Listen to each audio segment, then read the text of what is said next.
I don't know. I thought. Oh, okay. Yeah. No, you were not.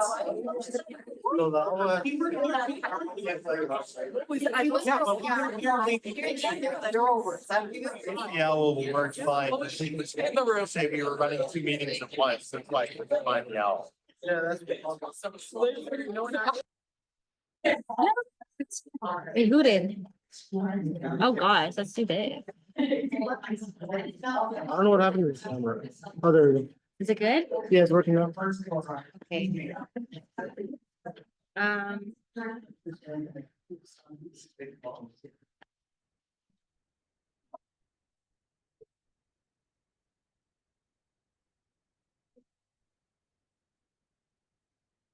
Excellent.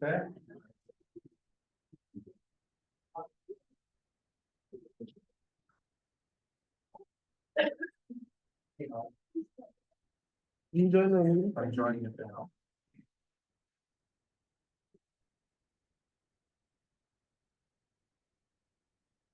So.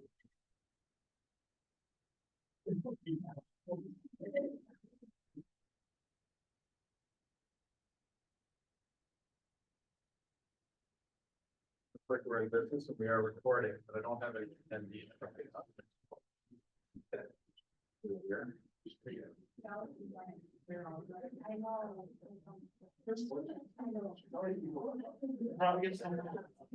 Yeah. Want to go try and find Brittany and ask her to try again?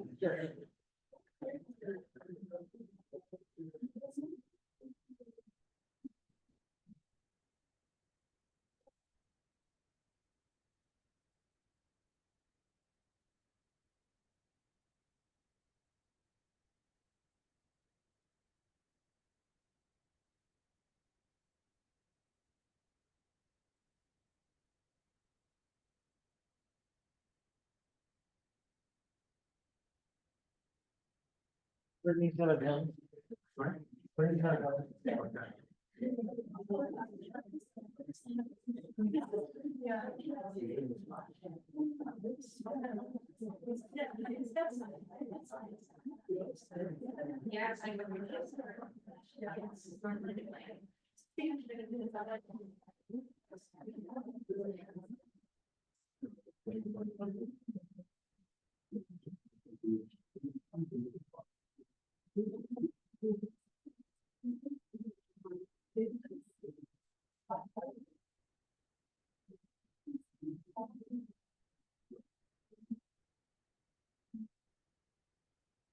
We're in business.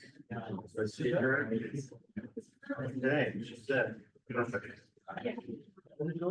Yeah, she won't show up as a panelist, only as. Oh.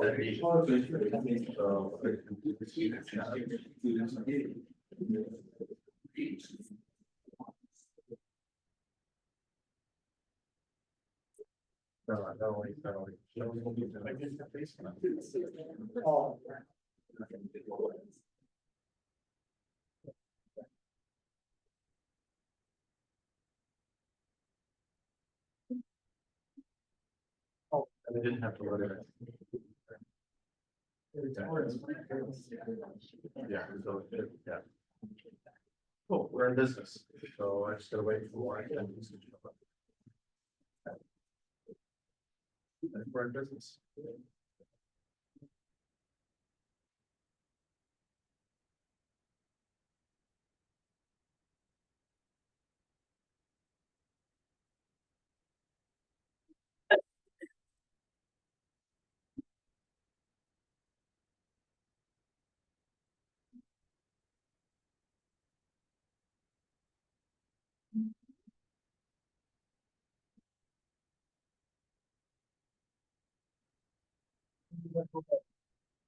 Yeah, I think so.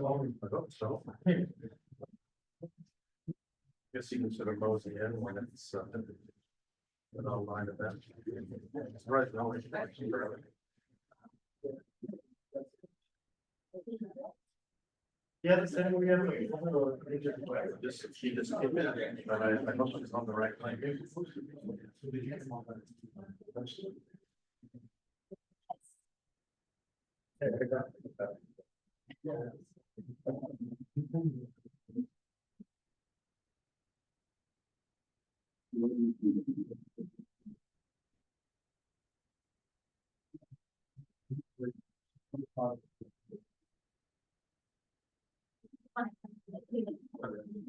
Unless we send out another email. I don't think, yeah, we'll check to do one that.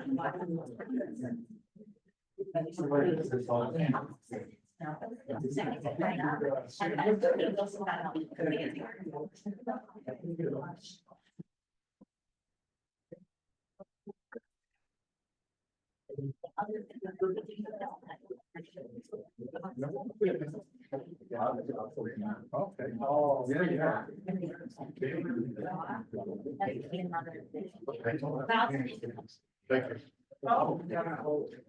Yeah. Hopefully there's nothing that. Yeah, exactly. Thank you. Oh, no, it's. Yeah. I think it's just. Well, I think maybe it was already.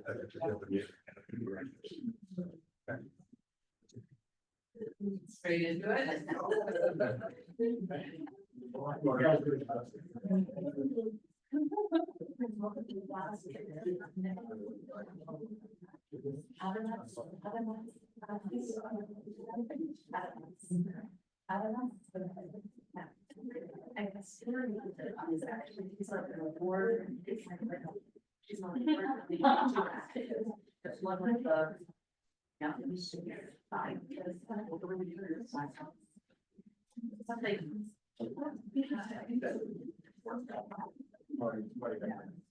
Anyway, the very key is trying like crazy for the year round.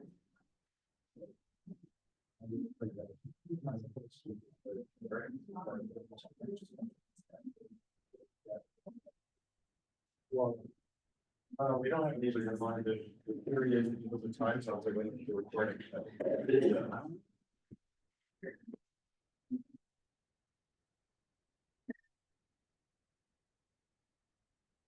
Hello. Welcome to GIS Day. Where are you from? My name is Tarmo Ramel, and I'm a professor here in the Faculty of Environmental and Urban Change, and I teach in geomatics. I teach remote sensing. I used to teach a lot of GIS, but this is a day that has been created to celebrate nerds like me. This is really kind of a day. It happens once a year that falls in the middle of Geography Awareness Week. It's the third week of November every year. The Wednesday is dedicated as GIS Day.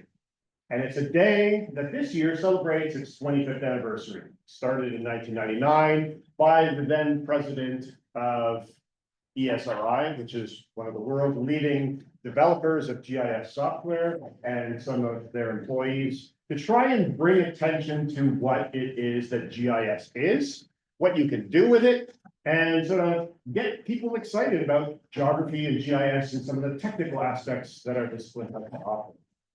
So every year on this day, all over the world, people run events like this, where we get to talk about GIS, but more broadly, geomatics, all these things that kind of connect into this idea of spatial analysis and spatial data. And we get to bring in speakers and do things and talk amongst people that have similar interests. Now, you might be thinking, GIS, I've heard of it, I don't know much about it. Hopefully today will help with some of that. But it's really exciting because GIS is a Canadian invention. And back in the 1960s, Roger Tomlinson, who has now passed, but he was working in Ottawa and doing a whole bunch of work with a small company, Spartan Air, and they were doing land use change assessments. But he was also teaching computing and digital cryptography. And he thought, hey, I can connect these two ideas, and evolved the first GIS. It was a spatial sort of tool that allowed them to organize and sort of keep spatial data in one system so that they could ask questions about it and track how land is changing. So really, really exciting. We get to sort of develop on this. And I started thinking about my own career in this work. And not to date myself too much, but I started my undergraduate degree in 1994. And it was just around that time that mobile phones, which we may hear ringing, so sometimes, became available. And of course, in 1994, I was a student and they were quite expensive and I didn't have one for another 15 years, long time. But it's amazing to think that this little computer that now slides into my pocket is infinitely more powerful than the large computer systems that we use to do geographic information systems work when I started at the University of Waterloo. It's really quite amazing what we have happening there. I don't know if people have joined us online yet. We have one. We have a group of people at Adams University in Kolkata, India, that are supposed to be joining us today as well. And we have an agreement, a memorandum of understanding to put university language and speak into all of this, which basically means that we cooperate now with them and they are our friends in research and in teaching and sort of going back and forth. So hopefully they'll be able to join us. We've got some other guests joining in. We have some fantastic speakers lined up today to talk about some of the work that they're doing that uses geographic information systems, that uses remote sensing, that uses other technologies that bridge the social, the physical sides of our discipline and bring in all kinds of cool techy stuff. So I don't want to delay because we have limited time this morning. I'd like to introduce our very first speaker, Professor Ranu Basu, and she's got about 20 minutes to give her presentation and we'll cycle through presentations. There will be time for questions briefly at the end of each talk, but then at the end of today's session, we'll reconvene for questions and be able to talk to all of the various individuals that gave presentations today. So without further ado, I'm going to grab my coffee and I'm going to pass it over to Professor Basu. But as I do, I should probably, because I'm known for telling bad jokes, I should probably lay one down here as I walk off the stage to dodge the tomatoes. So I had this really great GIS joke, but I had to explain the punchline like 3 or 4 times and people still. So can, should be set up? Is it set up? Is the? How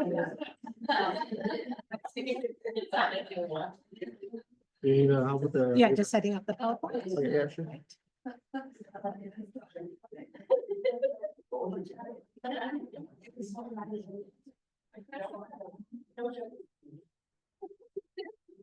Okay, I got your card. First. First thing? Yeah. Can you get in? Okay, There you let me go. just go back.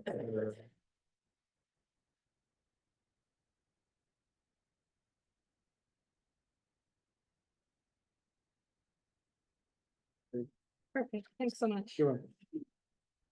First of all, warm welcome to all of you to York University and particularly to the Faculty of Environmental and Urban Change. My name is Ranu Basu and I'm delighted to be here to welcome all of you.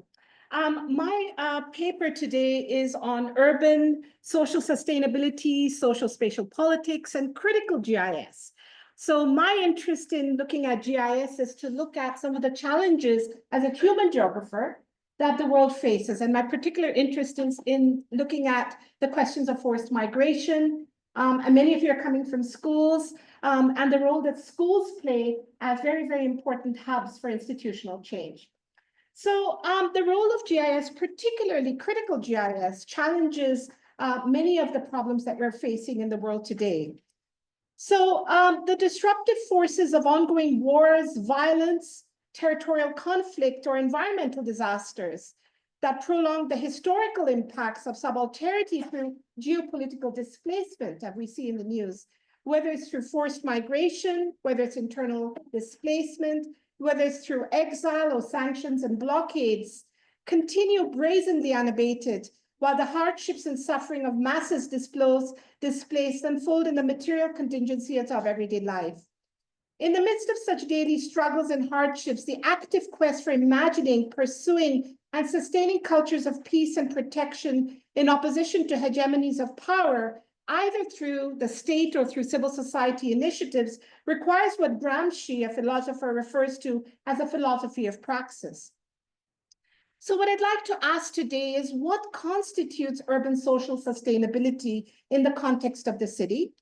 Second, what role do local public institutions play in this regard? And thirdly, what is the quality of life determined by the quality of public institutions, especially schools? So if you look at this particular figure, by the end of 2023, the UNHCR, that's the United Nations High Commissioner for Refugees, estimated that there were over 117 million people forcibly displaced worldwide. The numbers of forcibly displaced have dramatically increased since this time. Today, there's nearly around 120 million as of today forcibly displaced due to conflict, violence, human rights violations. And within the context of COVID-19, many of you know, the situation became even more dire. Now, within this, it's important to know that a large number of them are under the age of 18, youth. And the school community relations, the role that schools play is a very critical one in relation to the question of social sustainability. So again, within the broader context of this global displacement and forced migration, what makes for a socially just and sustainable city? What I'd like to do is give you examples of the potentiality of the school community relationship using GIS, and looking at urban sustainability as civic capacity. Then I'd like to look at, within the context of neoliberal educational policies, the cutbacks and how that has impacted retrenched spaces, but also look at the positive sides of counter-hegemonic responses and local peace initiatives in local schools.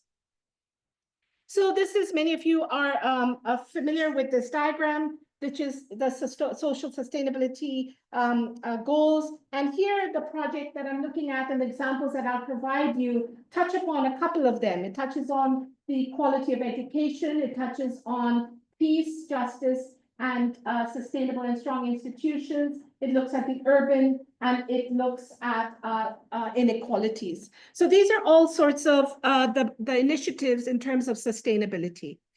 Now, what I'd like to present is the first part. I'd like to present sort of the background context, which I just outlined, present two case studies that I've done in the past that looked at GIS, and particularly the use of GIS as critical studies, and finally present very briefly some of my ongoing work and research project. So just to give you an example, this is, of course, when you think about migration and displacement, a large percentage of migrants are based in Toronto. Migrants are coming through different gateways, either as economic migrants, as family, and as refugees. And there's these different migrants that come through these different gateways, have different kinds of experiences in the school system. A large percentage of them are economic migrants. This is just the most latest figures.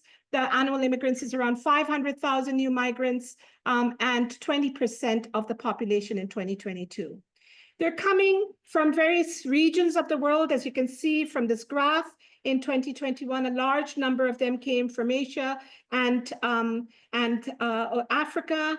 And before, initially in 1871 and earlier, they were primarily from Europe. So you can see a diversity in the composition of migrants. Many of them settle in the city, like the city of Toronto. As you can see this graph, more than nearly 50% settle in the city of Toronto. This is the most recent figures. As you can see, 50% of migrants settle in Ontario, of them 68% in the Toronto metropolitan area, CMA, and 45% in our own city. They come from various parts of the world. There's a multiplicity of experiences, both pre and post-migration. And this is a list of the 25 countries based on the refugee claimants.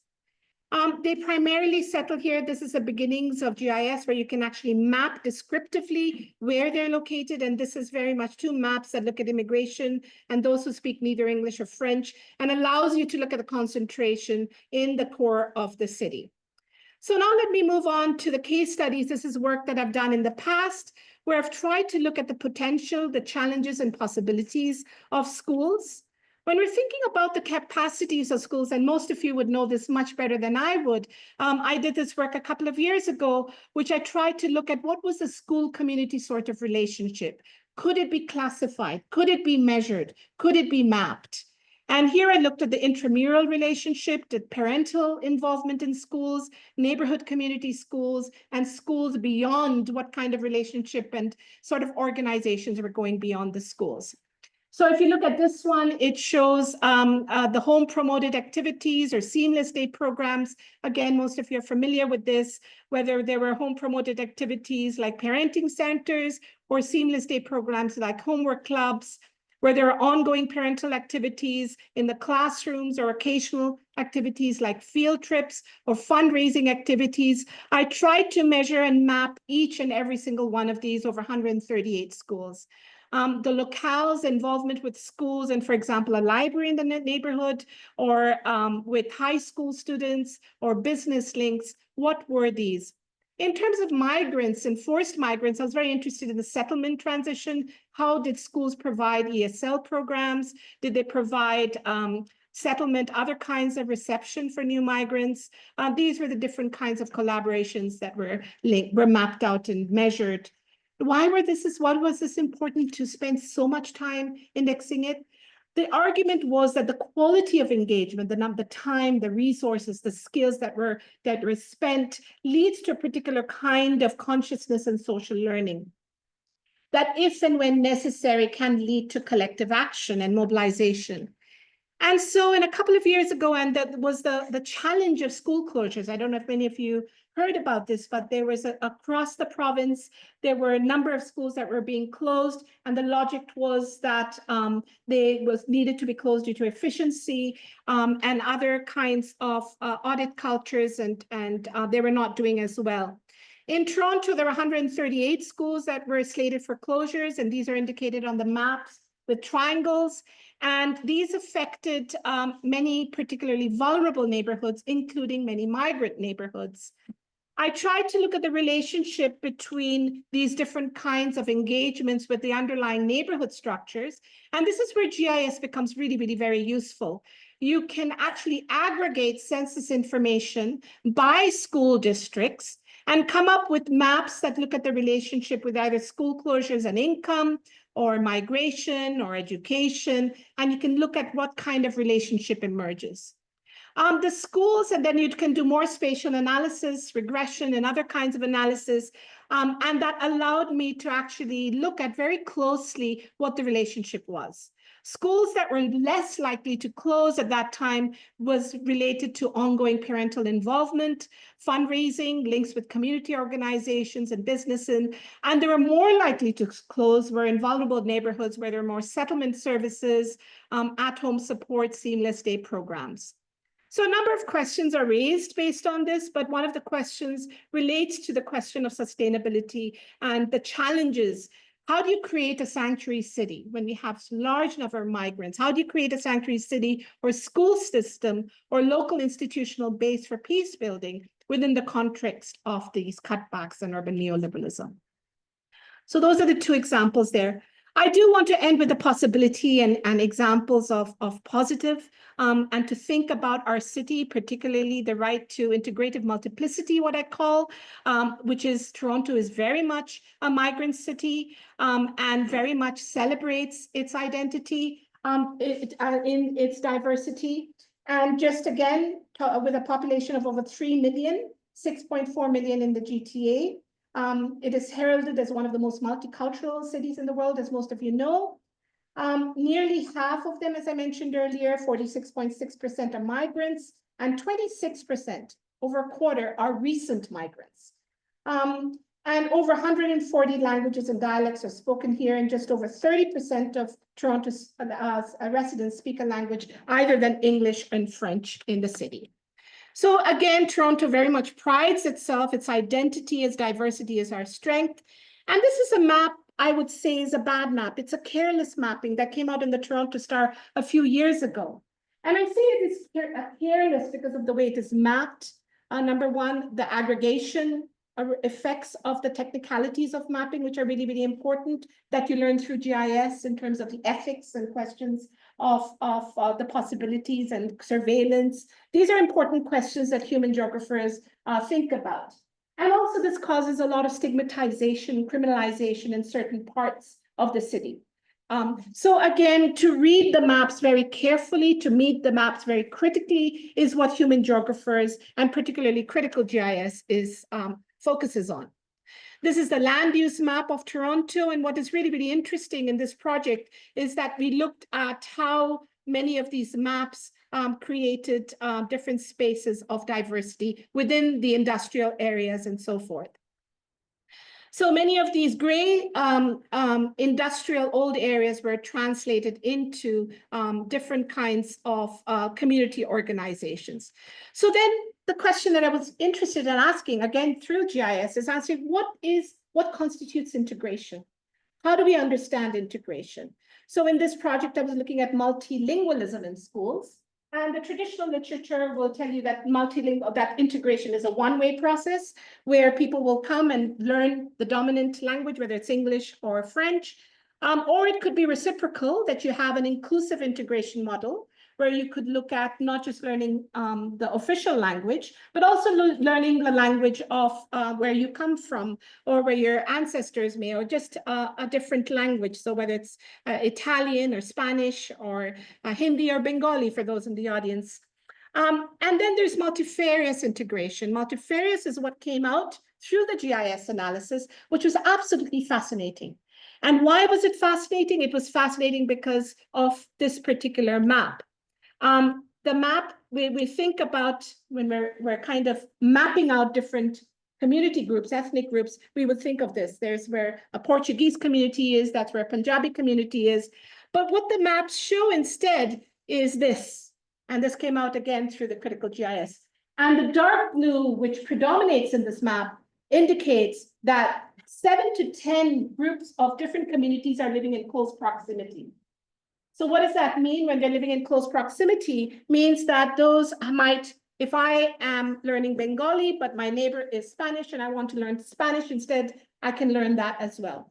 So many of the schools offer different international languages, and many of these are the top linguistic groups of refugee intake countries.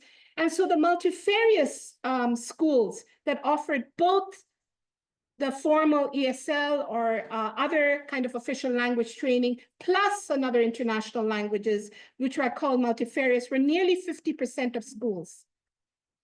And when you ask the migrants, how do they imagine their cities, as when we're thinking about social sustainability, a lot of them talked about a city of peace or refuge.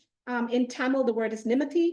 They talked about a city of memory, desire, and imagination. And they talked about the city of integrated multiplicity and a city of fluid resistance, to resist when and if necessary. So this came through many of this mapping project.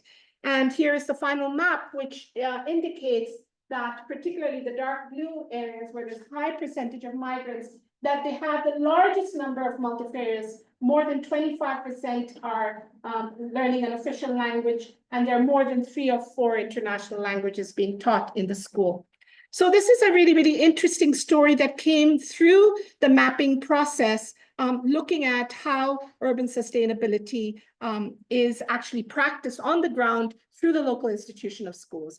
And they're not just restricted to the schools, they spill out into the neighborhoods, into the communities, and you have this kind of pluralistic multilingualism in the neighborhoods itself. And the last 2 minutes, I just want to share very briefly what my ongoing research project is, which looks at public education and welfare cities. And I'm looking at it, at the experience of forced displacement in 3 cities. So I've just shared with you some previous examples from Toronto, which again, as all of you know, is a settler colonial city. I'm looking at the questions of the neoliberal welfare state, as I shared with you, the politics of school closures, the impacts of that, and which very much prides itself on the world of the city. For those of you in Kolkata, hello, I'm also working in Kolkata. And as you know, my project looks at schools in, again, the question of displacement in Kolkata, which is, again, a port city, was a center of British Empire, colonialism, has a particular kind of post-colonial conditions. So I'm interested in the legacies of post-partition Bengal, which had the largest number of refugees ever, 10 million in 1971. And also looking at it within the context of a neoliberal developmentalist, and prides itself as the city of joy.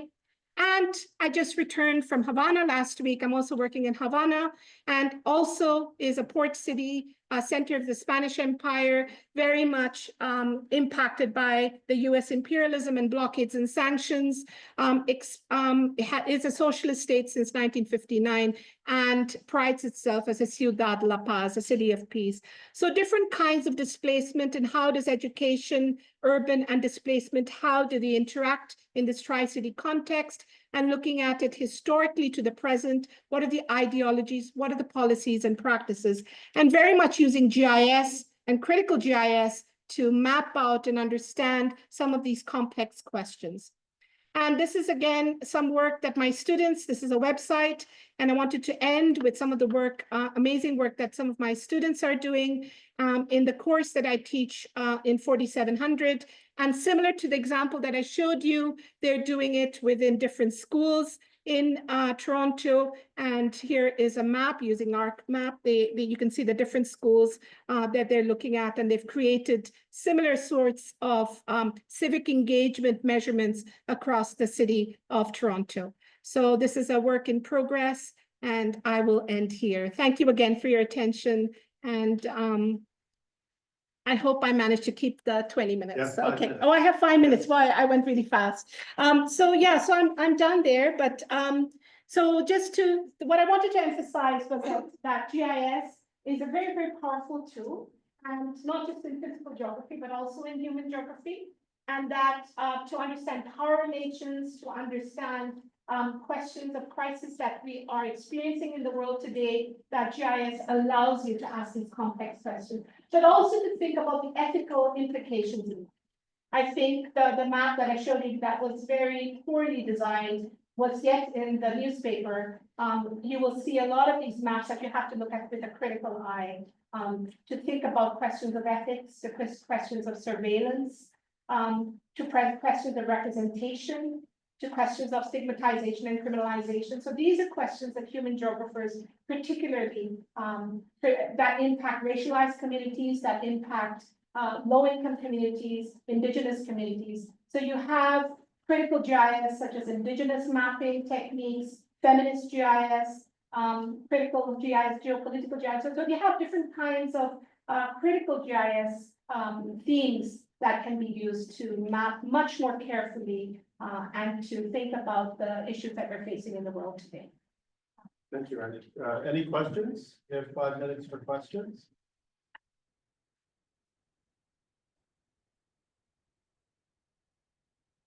So we'll come back to questions if you're dreaming them up. At the end, we'll have a chance to talk to everybody as a panel.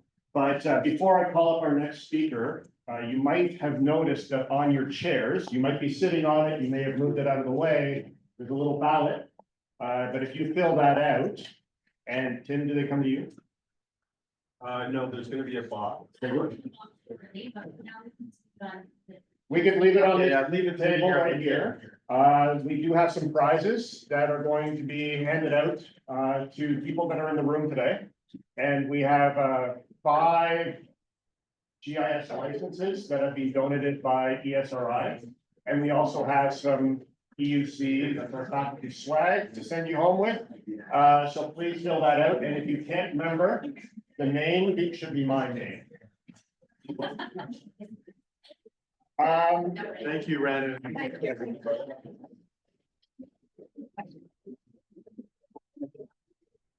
So if I could, just before I call up our next speaker, I'd like to just put a little bit of context into GIS. Who here had an alarm clock wake them up this morning? Who drank coffee or tea or some other beverage this morning? Anybody have breakfast? Anybody have a shower? Anybody turn on the lights? Anybody thinking about holiday shopping and ordering something through Amazon or some other delivery service? Anybody ever ordered a package through the mail before? All of these things at some, oh, have you used your cell phone, sent an SMS, talked to some, I don't know, did you have to call somebody? All of these things are somewhere deep down in that system linked to geographic data. They need to know where you are so that services can be brought to you, so that the electrical network can bring electricity to your homes, so that the gas company can send you a bill for the heating of your home.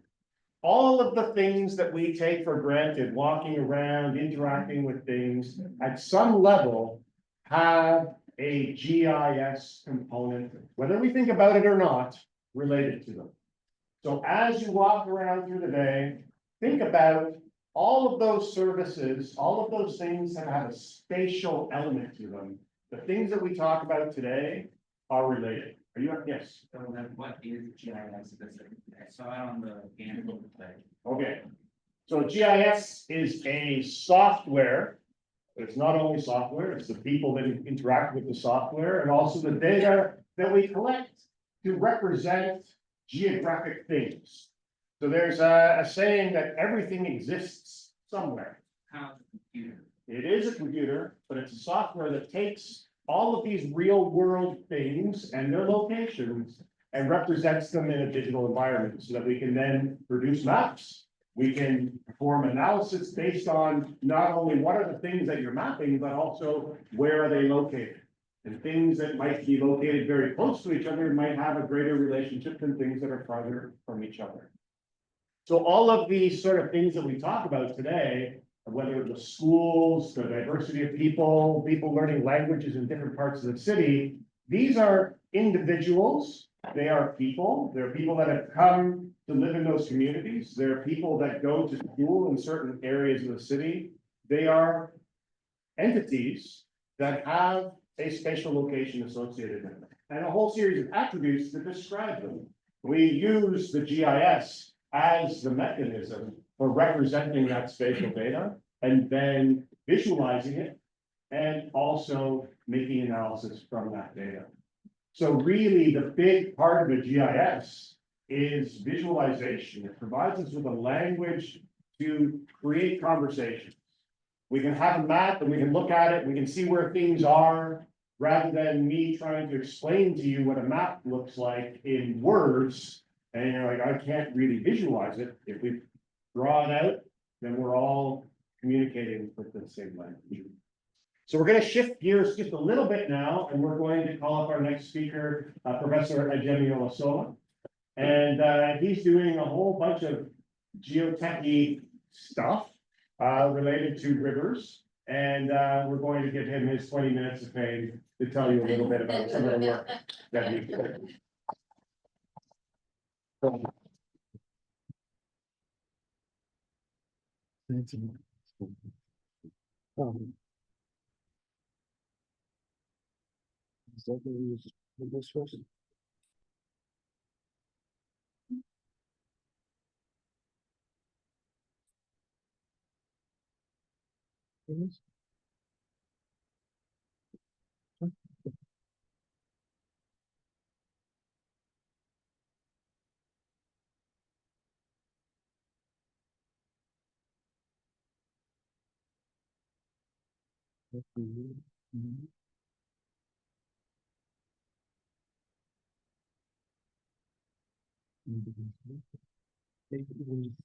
Forward and back on.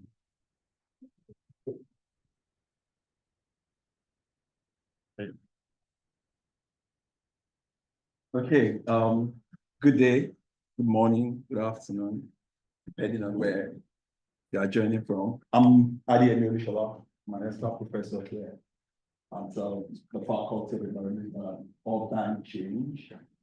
And just as the speaker said, I work on rivers.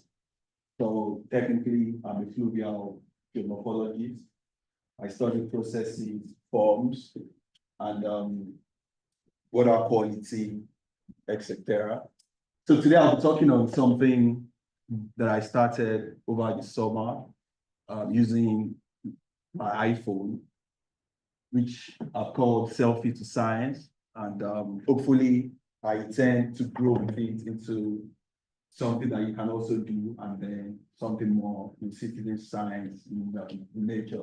So it's titled Selfie to Science, Enhancing River Flow Measurement using velocimetry technique. So during this time on Wednesdays, I teach a fourth-year course called Rivers, and I have some of my students here, and I'll be showing some of their pictures. I've taken permission, I guess. I can see them laughing. Okay, so I'll be talking about enhancing river flow measurements using velocimetry techniques. This is meant to be moving. I don't know why it's not moving. Okay. Introduction. I'll talk about a bit about velocimetry techniques, river flow, and then the problem. Why my interest in this, and then the methods, the results, the discussion, and then a little bit of conclusion. This is the Black Creek, by the way, and this is where I've been doing this work. And then my students also in the fourth-year course, we've been coming here time to time. Velocimetry techniques helps us to measure the speed, let me put it that way, the velocity of rivers, meaning the speed at which the river, the stream, the creek, depending on how we name it, is flowing per time. So what exactly is the problem?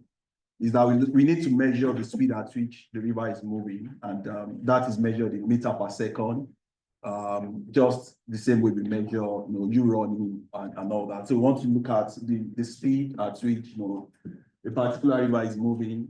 But there are several methods. We use things like dye. I mean, you could put a dye into the river and then measure the time it will take the dye to disperse, and then you need to see the dye again. So you can convert that to the velocity. We have some other techniques, current meter, flow tracker, etc. But then we also have this unique technique called large-scale particle image velocimetry. Don't mind the big name. It's a non-intrusive, meaning I don't have to enter into the river in this context, or I don't have to come in contact with the object in which I'm measuring. It's emerging technique that instantly captures 2D, two-dimensional velocity fields, which is why it is important. And then it can also estimate discharge, most times on flat surfaces, but people have also used it. If you've been to Niagara Falls, people have also used it to capture the rate at which the water is dropping at that height.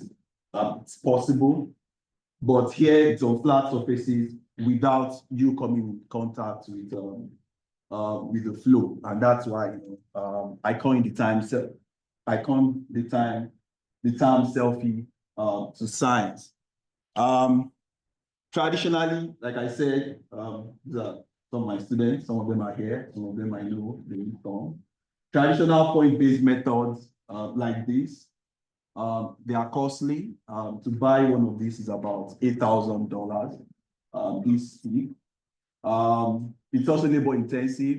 You can ask them. They spend hours here trying to measure from one end of the river to another end.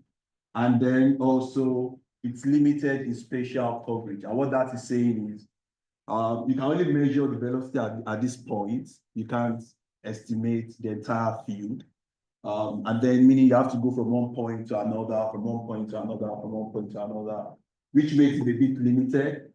And then there's the cost, and then there's also the labor, meaning you have to do this repeatedly over and over.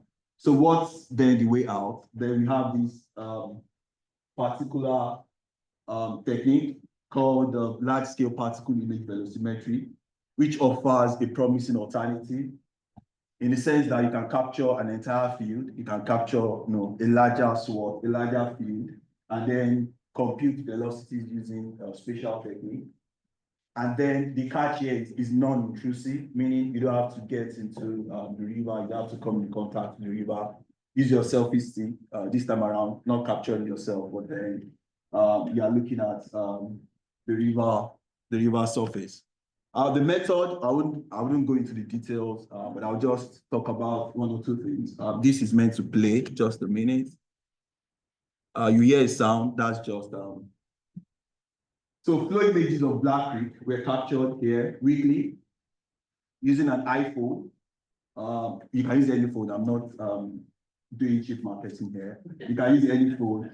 For seconds, 20 seconds, I captured for 20 seconds, and I processed using what we call FoodISPI. FoodISPI is a software for large-scale pass-through image velocimetry techniques. Here, the steps are, you process this image, you go to the riverbank, be careful, you capture it for 20 seconds, and then you do what we call auto-rectification. Because I'm using my hand or the selfie stick sometimes, there's going to be some distortion, my hand is shaking and all that. You can see some of this here. Then you do what we call PIV analysis, that's particle image velocimetry analysis, post-processing, velocity and discharge estimation. Now, what this is going to do is that it's going to calculate surface velocities, which I'll show soon. And this is done by breaking down a 20-second image into frames. So if you have a picture, if you have a video, then it's going to break it into frames, still frames of say 100 frames, and then it's going to look at displacement of what we call interrogation area. So you set a small, like a pixel, a small interrogation area, and then you tell the velocimetry or the particle image velocimetry to look at the displacement between one small portion and the next frame, and the next frame, and the next frame. So if you have 30 frames, then it's going to compute the displacement of a particle. So what I did here was to put, was to seed this image.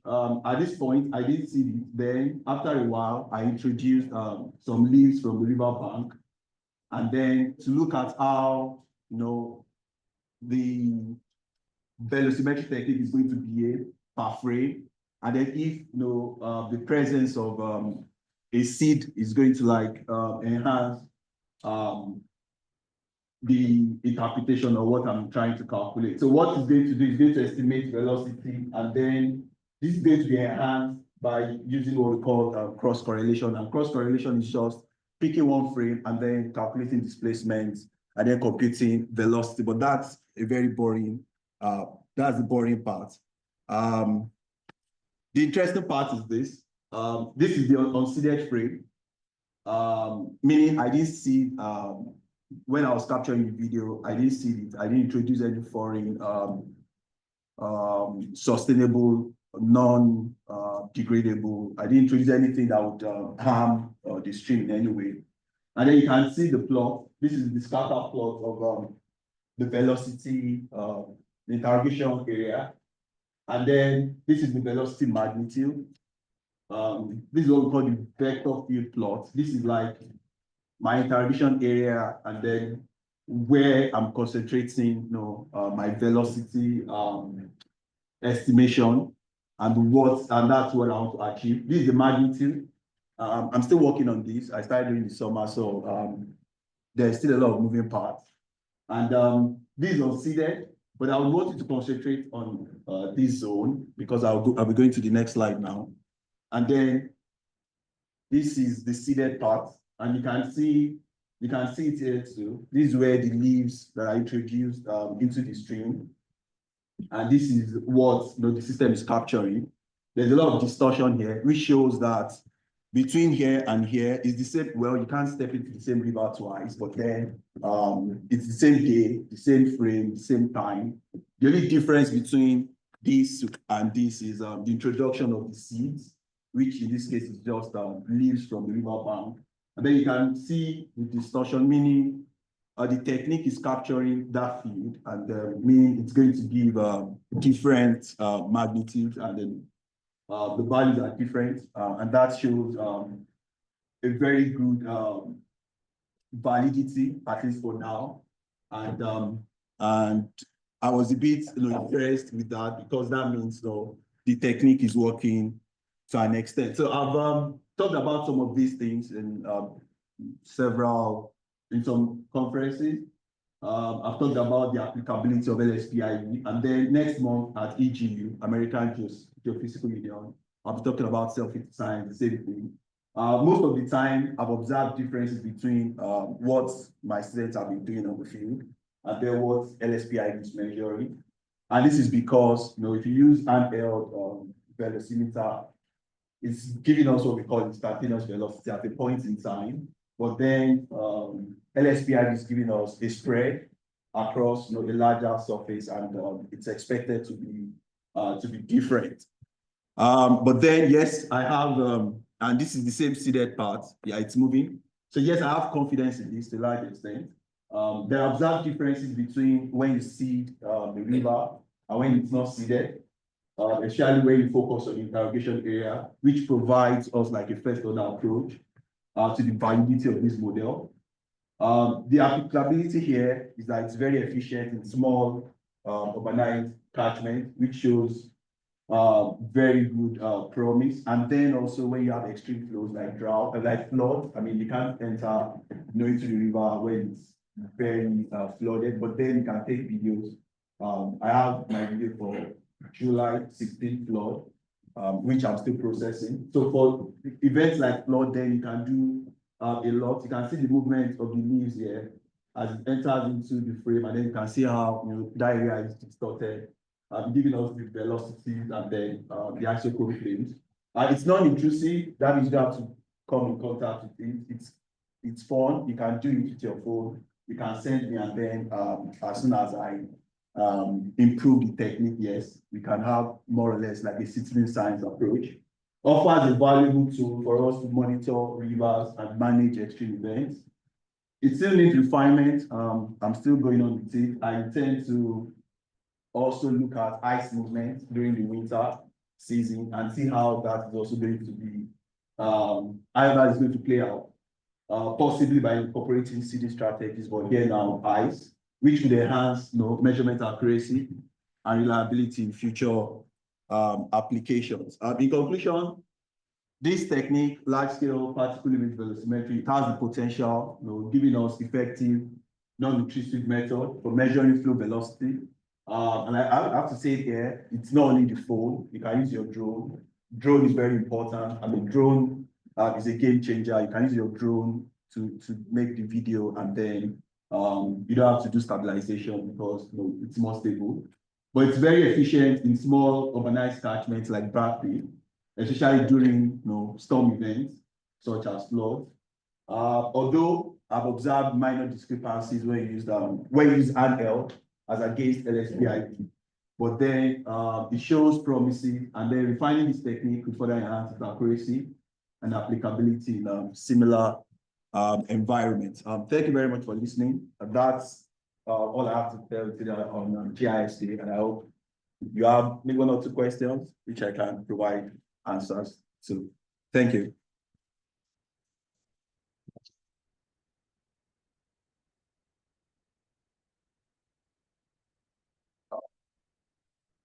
Questions? Oh, okay. Thank you. That was so interesting. And I'm curious at the selfie methodology. How many selfies do you need in order to create a model for analysis of what's happening? Kind of in relation to other techniques that you could use to monitor river flow. So what is a robust sample of selfies? Oh, okay. Thank you very much.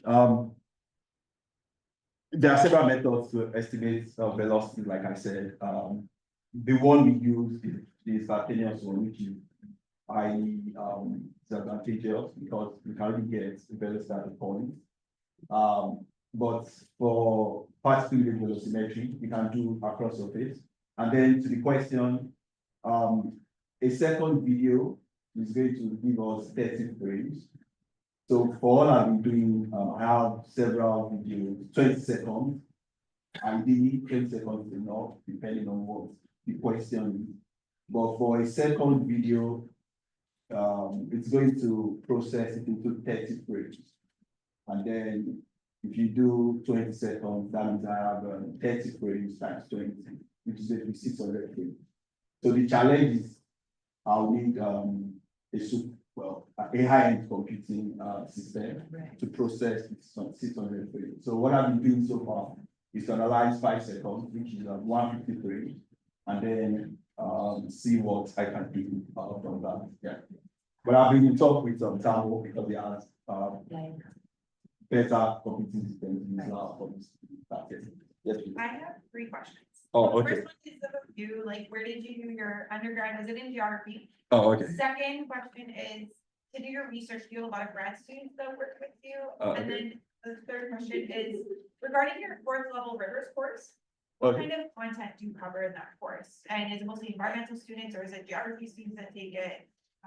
Oh, okay. Something there. Okay, thank you very much. Actually, I've started in the first one when I was Yeah, starting. that was fine. So yeah, my bachelor's in geography in Nigeria, master's in geography in Nigeria, PhD also in geography in Nigeria.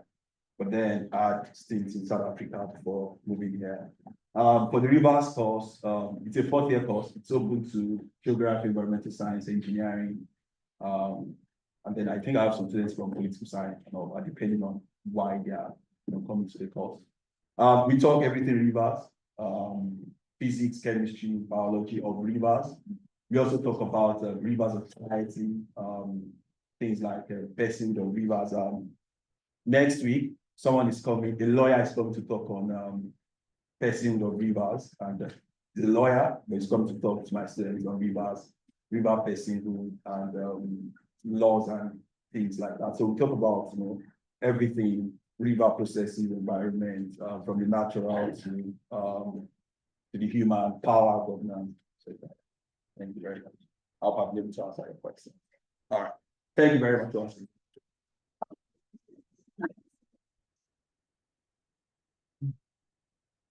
So really neat technical sort of tracking of particles on the water surface or the surface itself moving and using technology to map those out to understand how that environment changes and the processes that are involved. Our first speaker was sort of really into mapping sort of where people are and what they're doing and thinking about the diversity. And it really comes down to taking things that are geographically located and trying to understand sort of patterns and dynamics that they represent. I asked earlier about whether or not you've ever ordered a package for delivery. And the idea is that that package at some point is going to leave a warehouse. Somebody has manufactured it, there's a vendor, and that package needs to end up at your home. And these are 2 well-known locations. And how does that package get from there to here? Well, we click on it and we give our credit card number and we expect it to show up. But somewhere that package needs to get put on a truck or into a car or into a Uber or into an aircraft. And it needs to be routed through street networks, air networks, rail networks, to eventually end up at an address that you are at where you wanted that package to be delivered to. And tracking that, mapping that out, knowing what the road networks look like, this is all inherently geographic information. And it's something that is mapped, monitored, and interpreted and analyzed and used for things like tracking. Think about MapQuest, Google Street Directions, all of these tools that we use. How do I get to my grandma's house, right? To get all of those, that's all GIS working underneath, and they give you a really nice dashboard to interact with. The idea over the last 20, 30, 40 years is to take GIS out of the hands of only those people that can sit in a dark room and do computer coding and interact with that interface, but to bring it home to lay users. And part of what GIS is making it accessible to everyone. You had a hand up over there again? So like the GPS system is a form of our GIS system. It's not, but it provides locations for things which we then might feed into a geographic information system. So if you wanted to know where your car is when you're driving down the road, the GPS will get the coordinates, and then those coordinates will be put onto a map. And if you make measurements every second or every 2 seconds, it can calculate, well, if you were here at this time and now you're here, you're traveling this quickly in this direction. And it can use that geographic information to help you route yourself along the road network to where you want to go.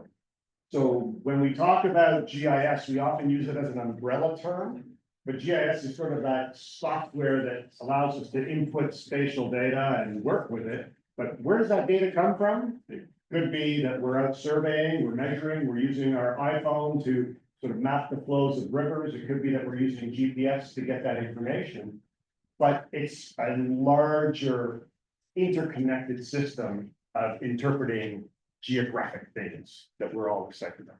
Okay, so enough of that for now. Our third speaker, I'd like to call up Catherine.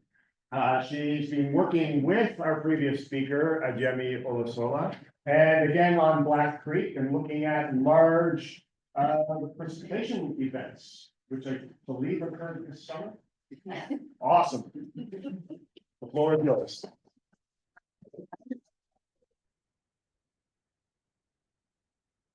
Hi, everyone. My name is Catherine. This summer, I worked with Professor Ediemi, and I modeled the urban runoff to uncover hydrological changes in the Black Creek Basin using HEC-HMS. So I just have a presentation outline. It's all in questions, so it's very simple. I'll start with who am I? Why am I here? What did I do? Where did I do it? How did I do it? What was the outcome? What is the importance? And what's next for me? And Q&A if anyone has questions at the end. So firstly, who am I? I'm a 5th year environmental science student, and I'm finishing my last semester before I graduate in the winter. I enjoy adventuring outside on trails and paths with friends. And that's a picture of me. Not gonna say where it is because in this picture, I'm carving something into that piece of wood and I don't want people to go find it.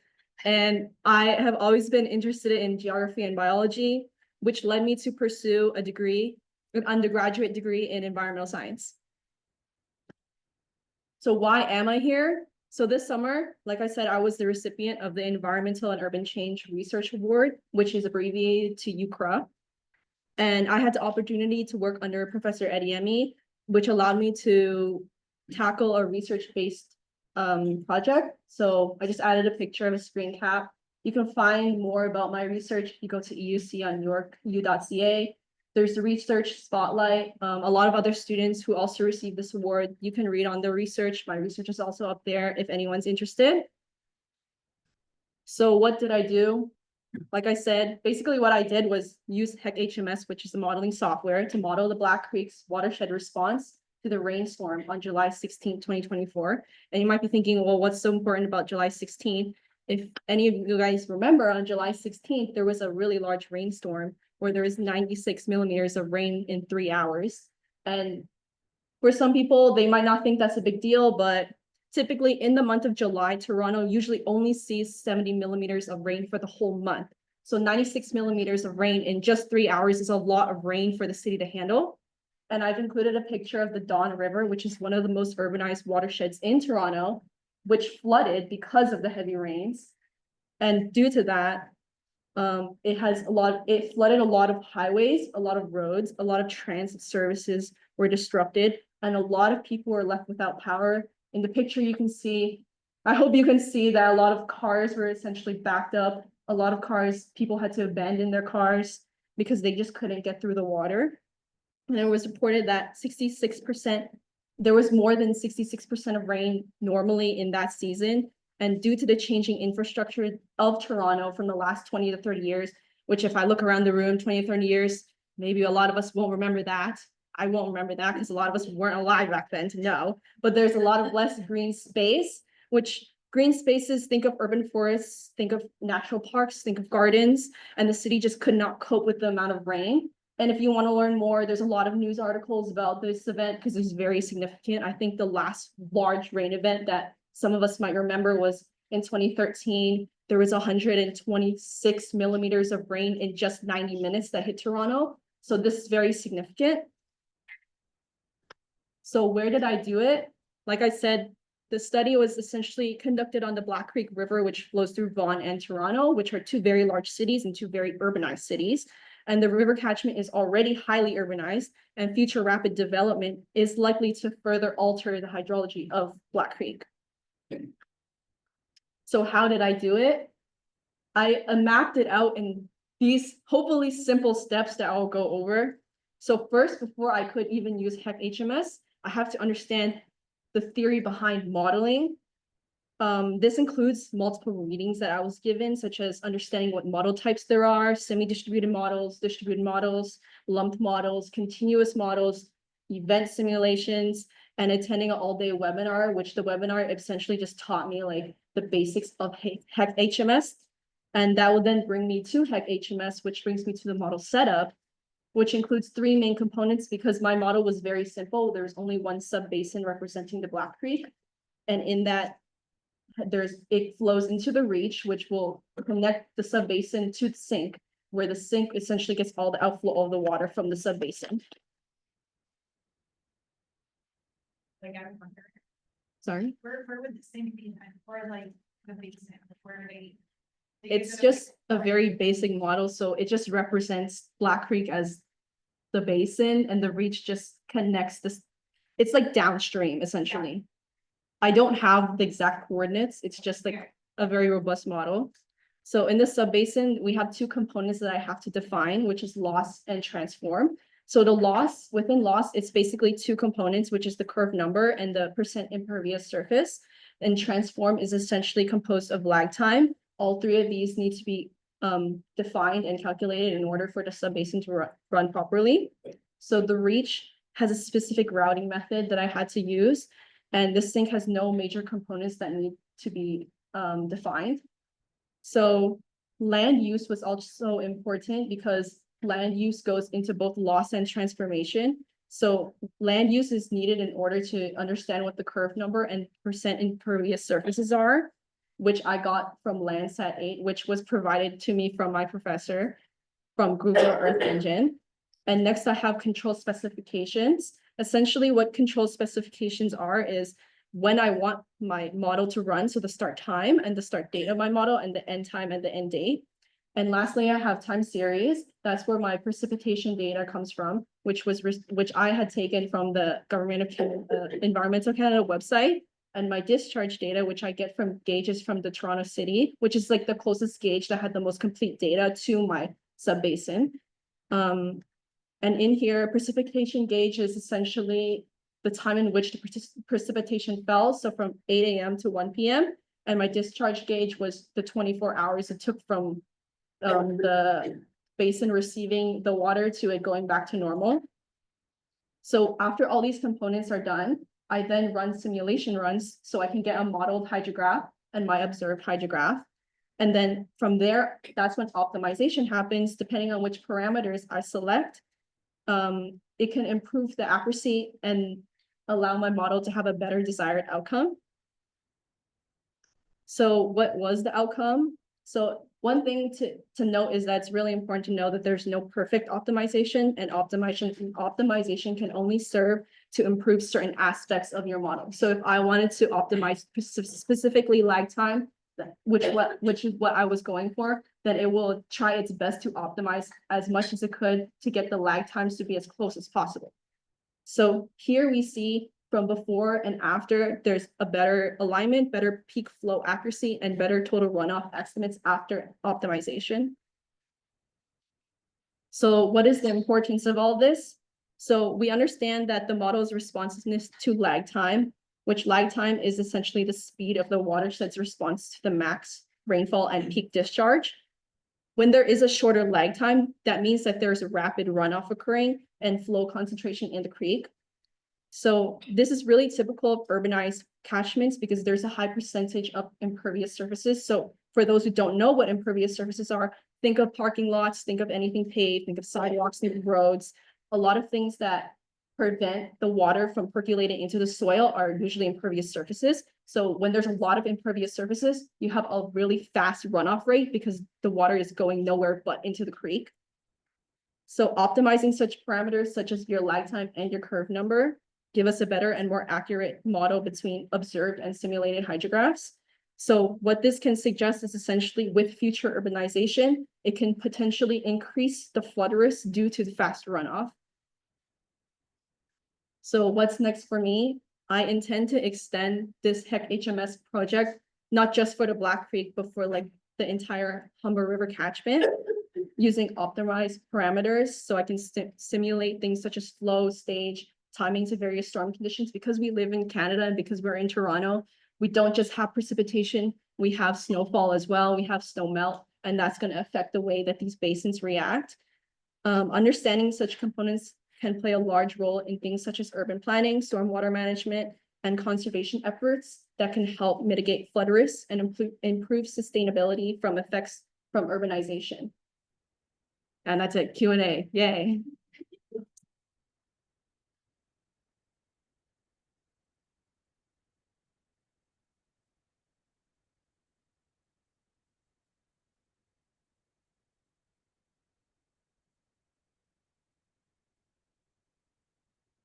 Thank you so much for that, Catherine. Great presentation. Can you share with us where you might be sharing this information? Just kind of, how are you putting this out into the world? Like my specific research? Well, it is on the EUC website for anyone that wants to read up on what I did. And I'm currently in the Fluvial Extreme Events Lab with Professor Ediemi to continue this research. So it's more focused and it's more, I guess because I only focused on one sub-basin, which is the Black Creek, it might not be that applicable to a lot of people because it's just one small sub-catchment. But if I extend it larger, it might be more useful for more people, urban planners, maybe they can see the importance of how this whole sub-catchment behaves with planning on if they're building buildings, building roads, etc. What in high school led you to take environmental science in university, and then what's next for you after you graduate? Honestly, in high school, I just loved geography. And this is like personal, so I don't know if it's gonna apply to everyone here, but I committed so much of my time taking chemistry, taking bio, because people, they changed their mind, you know? I thought I was gonna be a doctor. Clearly, I'm not a doctor, but I love geography, so I thought maybe what can I bridge both of these things together? And that's environmental science. I don't want to say that I'm going to go to grad school, but it's definitely an option for a lot of us. I love to learn is what I like to do. Were you waiting for something like July 16th to happen, or did you study because it happened? That's interesting because I was gonna just do the whole Humber catchment originally. And then it happened and I'm like, this is perfect. Like I can, it just makes sense. It just aligned. Did you in your research come across any comparisons to the 2013 event? Like industry wiped out, washed out, like the bridge washed out. Yeah. At the time. And it cut off like Jane and Finch and Keelan and Finch. That's interesting because I did want to include the July, not the July, but the 2013 flood, but when I was looking for records, it's not complete enough for me to take the record data and put it in, because the thing about gauges is that they don't always have the data that you need. So I had to pivot around it, but I would love to compare between 2013 and the July 16th, but I just did not have the facilities to get that data. There was probably another event similar to that in 2006, I want to say, like in August, one summer. I'm sure there was a is. substantial amount of rain as well that. Yeah. I would love to compare all these rainstorms, but just the older the rainstorm is, the less reliable your data is. The less reliable your gauges become, because they're not always maintained that well.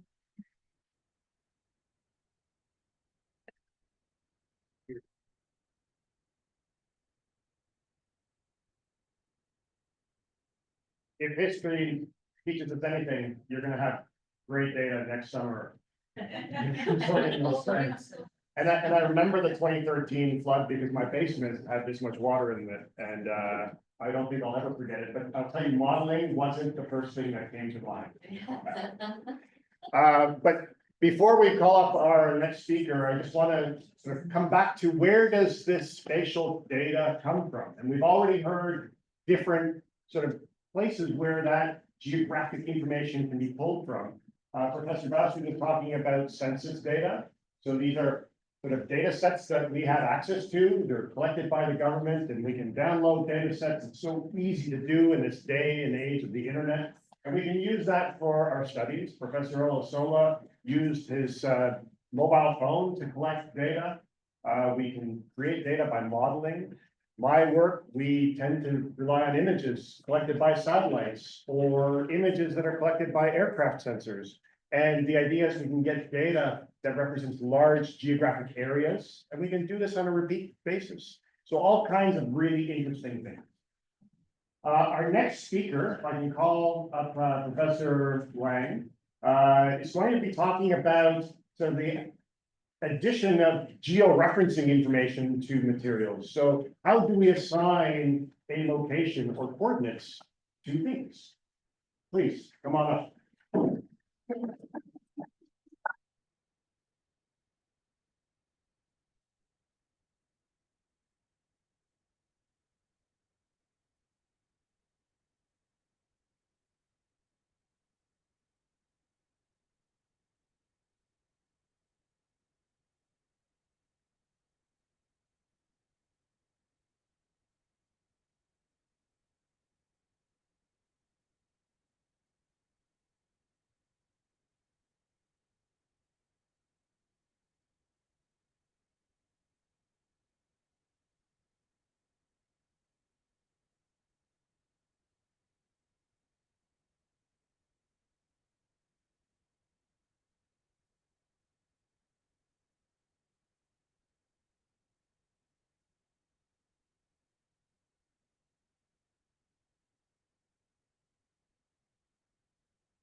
Hi, everybody. Really, very pleased to come here to give a short presentation. Maybe I can compare with the other presentations, mine maybe a little bit drier, maybe also more boring. So I think really all the ending in a high tech somehow. I just hope you don't fail in your sleep. Okay, that's okay. I think that the topic is really about the modern direct georeferencing technology. We will give an overview and also some prospects. This technology is not really very old, relatively new. Basically, the first slide really try to give the definition. We don't have to go over it. I just want to tell, I think, any kind of geospatial data, it should have two components at least. Attributes information and also the spatial or temporal information. This is where we see georeference. Only the attributes, we cannot really get the whole information located. Yeah, surely the georeferencing could be at a few centimeter accuracy. You may not really think that's needed. Or even as rough as a few meters, even 10 or 20 meters. This is really a bigger range. Yeah.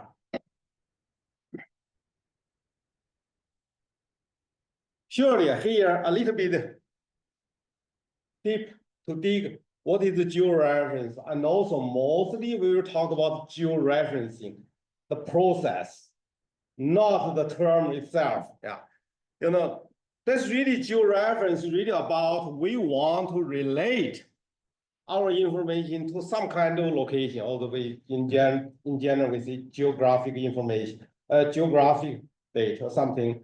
You know, we assign a latitude or longitude and even ellipsoid height.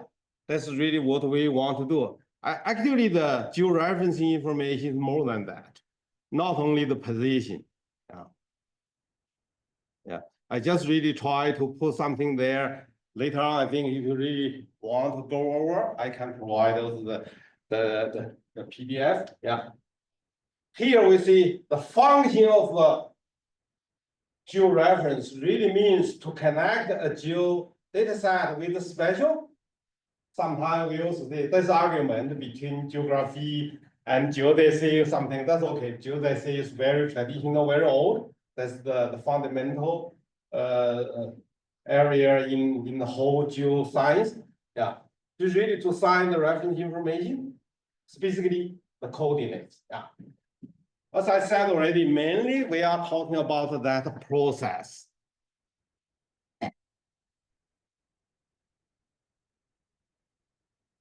This process really about to determine the existence of an object feature in physical space. Also about positioning, locating an object feature in terms of map projections, all coordinate systems. Yeah. Basically here really we want to assign that kind of information a real world coordinate. That's really the case. Here there are two situations. First, we want to establish the relation between raster or vector images and the coordinates. Second one, really to determine the spatial location of geographical features. Actually, I think I just really recall, I think the young gentleman did ask about the car navigator, for example, something. The simple car navigator we have in the car, it's not a simple device. It's very small. It has basically all the time 3 components. One is the GPS receiver. Second one, surely, the will run on the computer. There's also a computer there. Third one, it has a digital map system there. You have not only have the geographic information there, you also have to have the working platform like ArcGIS. Not so complicated as that one. The 3 things come together, you will have a car navigator. This is how it works. Yeah.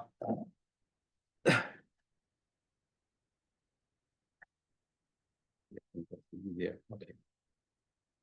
Okay, now we continue really to talk about really why it's necessary to have such kind of georeference. Surely, this is about how to use of the information in general and any location related applications. For example, we want to share information. We want to integrate information from multiple sources, make them really useful. Now, out there, too many data sets like garbage. If you don't work properly, it's still garbage. Nobody can handle. Over time, for example, with my graduate students, they may spend months time to figure out a data set, then to work on, then to make some kind of research. Because a lot of data set made publicly, sometimes I think is really not so properly done. That's the big trouble sometimes. Yeah. Okay. Then also that here really we want to, second one already talked, we want to fuse or do the data fusion from different sources. In any kind of special application like about the Black Creek project, about any other, I think the first professor about the school, those things. Yeah, we did also some kind, I think, with the beetles, how the beetles, what kind. I am not really in that area. I think spread from US through Ontario to Quebec, year by year. How? Yeah, that's really key. Here, really, this is the essential to be accurately with a common georeference system. Surely, this is really closely related to a lot of our real work. For example, you can see that things in all the positioning, surveying, of mobile mapping applications. Yeah, here actually, we can recall in 1950s, US government officially started to use aerial photogrammetry to do the mapping. That's 1950s. That is now is really, I think, 70 years. Yeah. And then wherever applicable, they will try to use the aerial photogrammetry to make maps. Surely, still ground map methods still remain there because we can really do large scale like 1 to 500, 1 to 1,000, large scale of topographic maps for engineering design. Yeah. Here, come to the question, how to georeference such a kind of special data?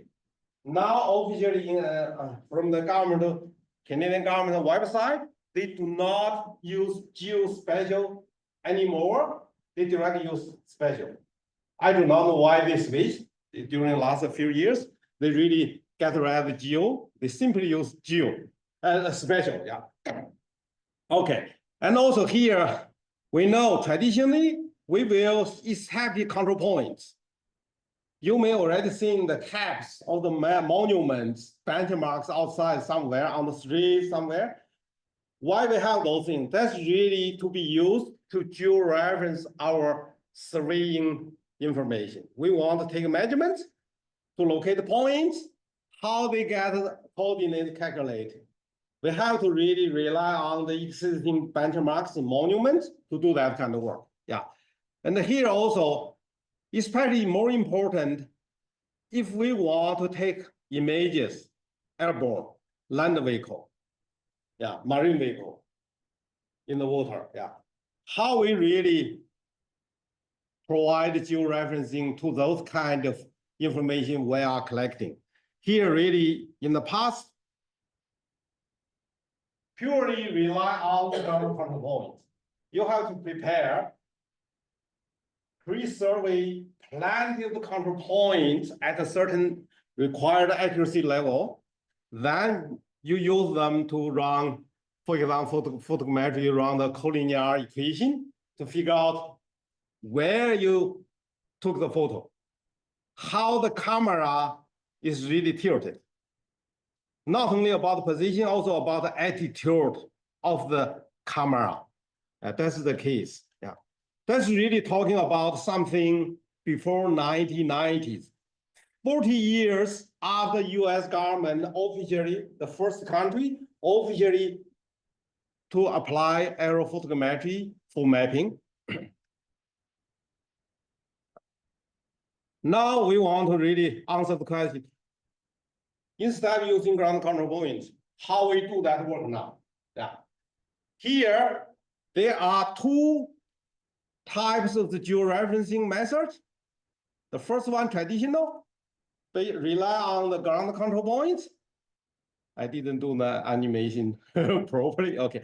Second one, the modern one, we utilize the direct georeferencing technology to provide georeference information to any kind of images, especially LiDAR. Yeah. Surely, this is closely related to the traditional topographic mapping.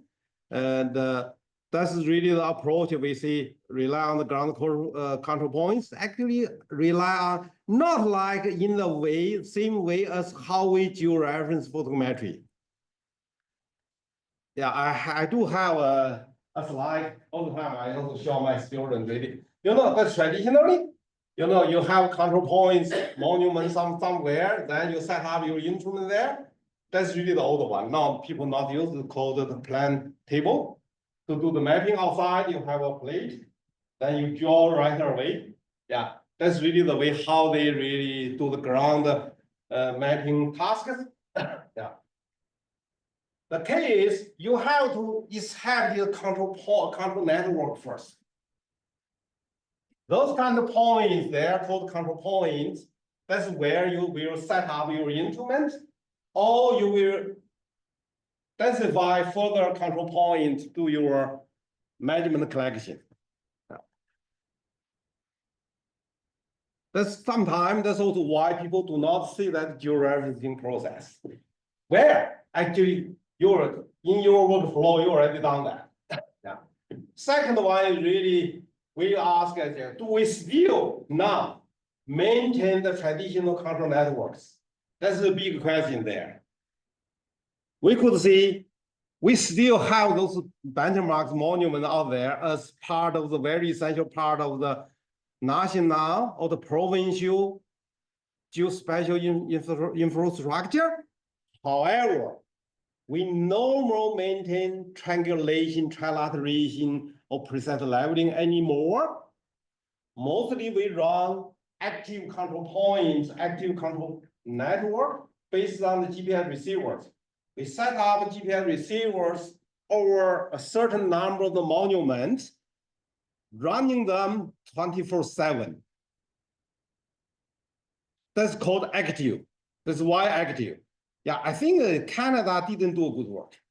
I would say US is very comprehensively developed with that thing anywhere, any counties, cities, they have a system called CORS, the continuous operating reference systems, very nicely done. Also in a lot of West European countries, Germany, Netherlands, I think Österreich, Switzerland, no, yeah, a lot of countries really did a good work. But Canada, I think, I know, we don't have the governmental, I think, invest the such kind of project. And mostly, I think, geomatics work done privately. That's the trouble since 1980s or something already start. Okay. Yeah, now we know we do not really, but however, we do not maintain the traditional triangulation trilateration anymore. That's very labory, very time consumed, very expensive. Yeah. But talking about the second method to do the mapping using the aerophotogrammetry, we still need a lot of control points. How we can do that? Basically, for the mapping method by using aerophotogrammetry, in the past, we had to have plenty of the ground control points surveyed. Yeah, that's costly.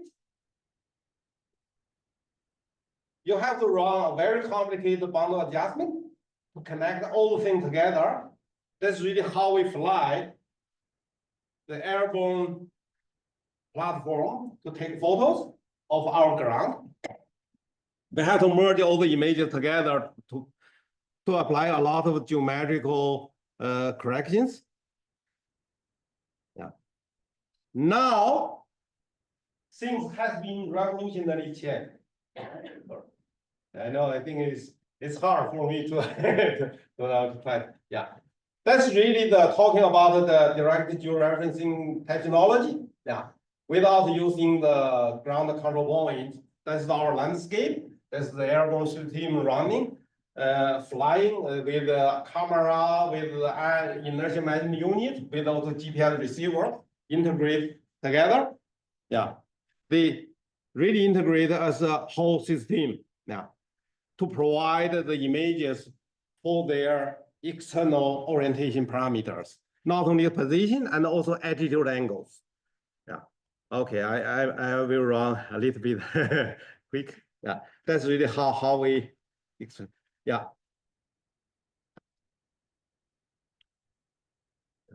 Here, this direct georeferencing technology is really the key to automation of geospatial data acquisition. Now becomes the core component in any kinematic position and navigation applications, autonomous car, any kind of UAV, robotic vehicles. Without this component, you cannot run it. Yeah, that's what they do. I think what a direct georeferencing system does is really to measure the translation and the rotation, measure the range and the bearing to each point on the ground. Now to directly compute the position of each point. That's how we georeference, especially with the LiDAR. The point cloud, how we get that coordinates, especially if we are in kinematic mode. How? We have to compensate for all the motion changes, right? Yeah.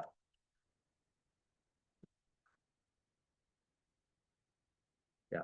Actually, how this kind of technology is done, basically that's really it is a multi-sensor integrated navigation system originally, initially undertaken to support commercial aircraft navigation, unmanned vehicle, and also especially a lot of military carriers, they have this system. This is before 1990s, completely 100% almost used in military applications.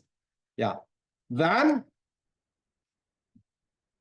that system called either GPS aided inertia, INS or aided inertia navigation or position orientation system, doesn't matter. It means the same thing. The pause is really, I think, the trademark from the company Trumbull Aplanix. Yeah, that's all about the integration of multi-sensor, especially GPS receiver and IMU inertia measurement unit. Okay. How it start? When? Okay. That's really the concept really proposed in 1984. Somehow I think people really was doing these things in practice in 1990s.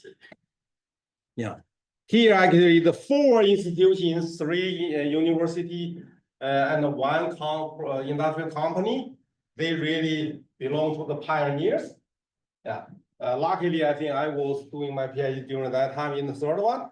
I was also working with Aplanix from 1999 to 2006 before I joined York. Yeah. This really opened the new era of georeferencing technology. Yeah, become capable of producing industrial products by Aplanix. Aplanix now it was a Canadian company, now belong to the US Trumbull company navigation. Yeah. I think, okay, I will not just try to play the hardware evolution with the Aplanix product. That's really the company dominate, I think, more than 90% of that kind of product. Yeah. That's really from 1991 to the, yeah, okay. Especially now, even they sell a board. How many years? From 1990s? That's only 30 years again. That's really the bigger change. Yeah. Okay, I have. Okay. Yeah. And okay, I think I could stop here. Yeah. That's all the application, airborne, land vehicle, track geometry, and marine vehicle whatsoever. It's really all the application you could find the direct georeferencing technology. And yeah, the last one. Sorry. Yeah. Surely all about the integration of the multi-sensors. Now people try to integrate more sensors. Whatever things lack of in research in high tech is really how to innovate the navigation integration strategy for multi-sensors.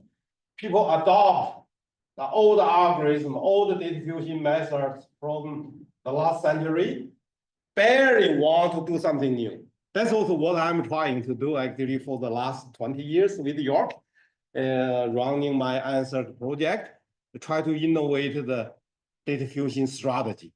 Yeah, very hard because outside all the experts in industrial academy, they resist your proposal sometimes. It's very hard because they say, okay, adopt things so easy. Why we need new things? Even they ask, who use your new strategy?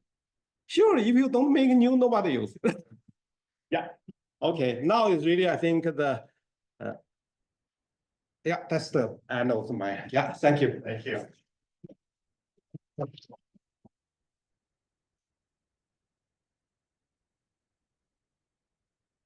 Any questions?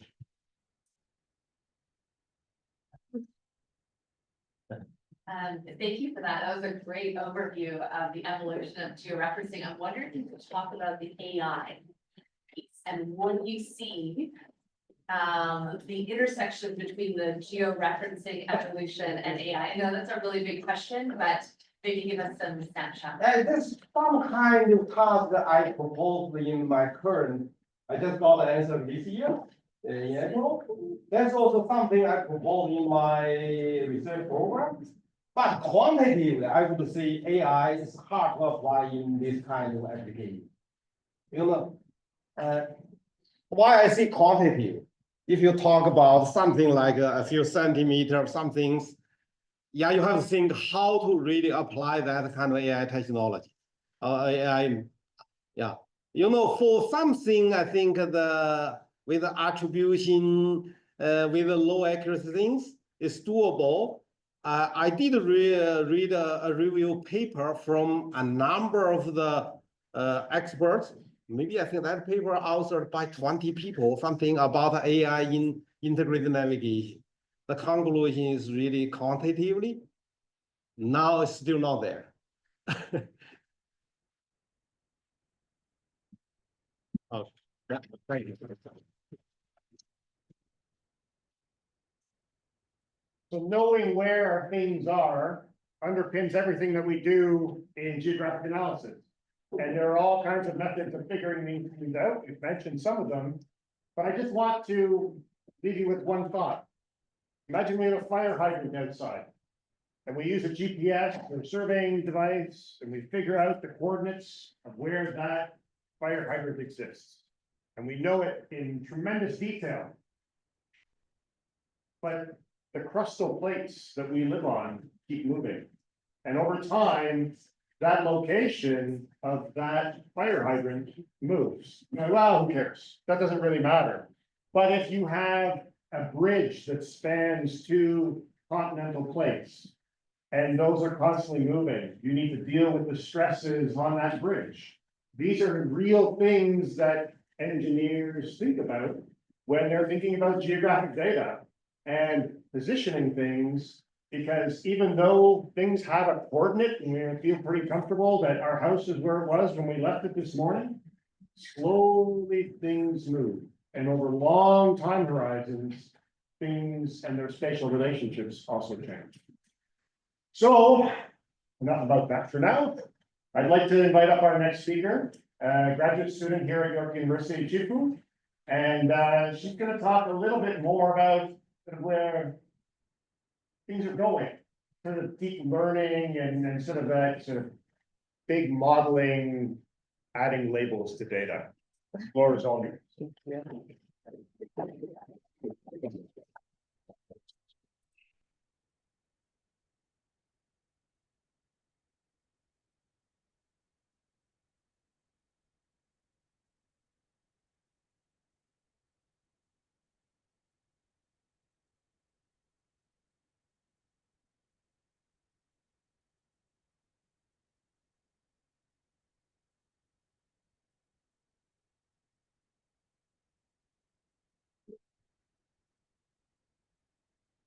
Okay, so good morning, everyone.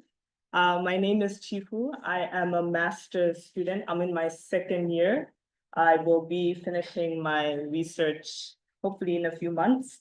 So my research is focused on satellite-derived bathymetry. So that is basically how I use satellite imagery to predict water depth. So I have a number of modeling approaches, and one of them is AI. And so this morning, just to celebrate GIS Day, I am going to present on how we can actually create our own labeled data for deep learning models using GIS. Okay, so first off, what is, sorry, let me move this.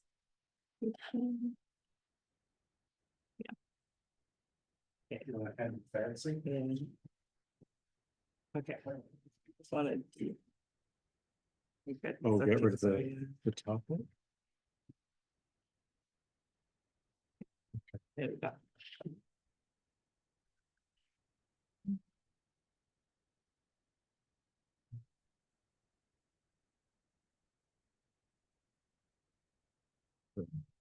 Go back to the first slide. Yeah, okay. Okay, so what is image labeling? So it is a technique that we use to tag input data with ground truth labels. So that is basically just labeling what an object in an image is. And so now with more machine learning and AI, we are actually using more computer vision techniques in order to do tasks such as image classification. And so computer vision is like a field of computer science that involves teaching computers how to identify objects in an image and also just teaching them how to track those objects as well. And so as we're incorporating more computer vision techniques in our image classification tasks, there are actually a lot of labeling tools that have emerged. Some of the most popular ones are Label Me and CVAT. There's another one called Label IMG. And with these tools, they are actually online tools, and you're able to just upload an image, and then you have to manually draw your annotations or labels around these images. But with that, labeling our data is actually time consuming. And so, and we know that they're so important for our deep learning models as well. And so we really need meaningful and accurate labels for our deep learning models if we want accurate results. And because some of these labels are very detailed, it does take a lot of time to create these labels. And some of the labels that are included here, this is like just like polygons, and then now we have your segmentation masks as well. And then in another image, you will see some bounding boxes. So image labeling and image annotation are commonly used interchangeably, but they are somehow different. With image labeling, that is basically assigning a label to a specific piece of data in your image. Whereas with image annotation, you are actually adding a label to a piece of data. And this label is just not saying, okay, this is a car or dog, but it's actually adding some context or description to that piece of data. Image labeling is just, in simple terms, is just categorizing your image into predefined classes. So if you had an image of dogs, cats, birds, so that's what you're labeling those objects as. But then with image annotation, you're actually marking these objects with either bounding boxes or segmentation masks. So those actually add more detail to those labels. So some of the tasks that we're able to do with image labeling is just image classification, just identifying objects and visual elements.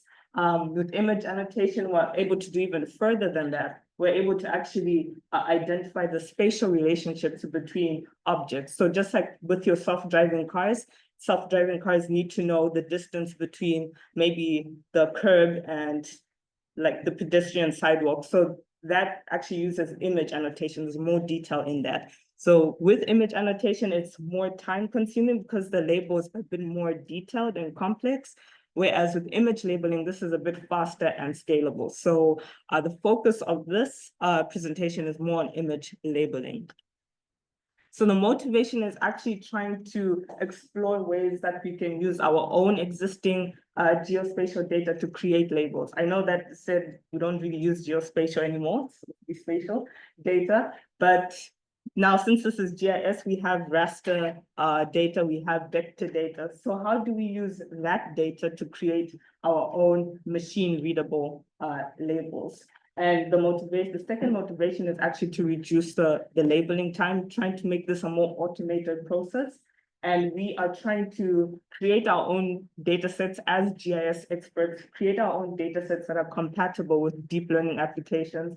The most popular ones are TensorFlow, PyTorch, and also Google Keras. And so this is just an image of like a annotated satellite image. So the tool that we're going to use is the export training data for deep learning. So I should have mentioned that this is more to do with ArcGIS Pro. I'm not sure you can do this on QGIS, but you definitely can do and mimic these steps in ArcGIS Pro. So the tool that we're using is the export training data for deep learning. And so this tool actually requires a feature class or a classified raster or table and your input multispectral raster image. So for my investigation, I used a feature class, and this has location information and also has the associated classes in there.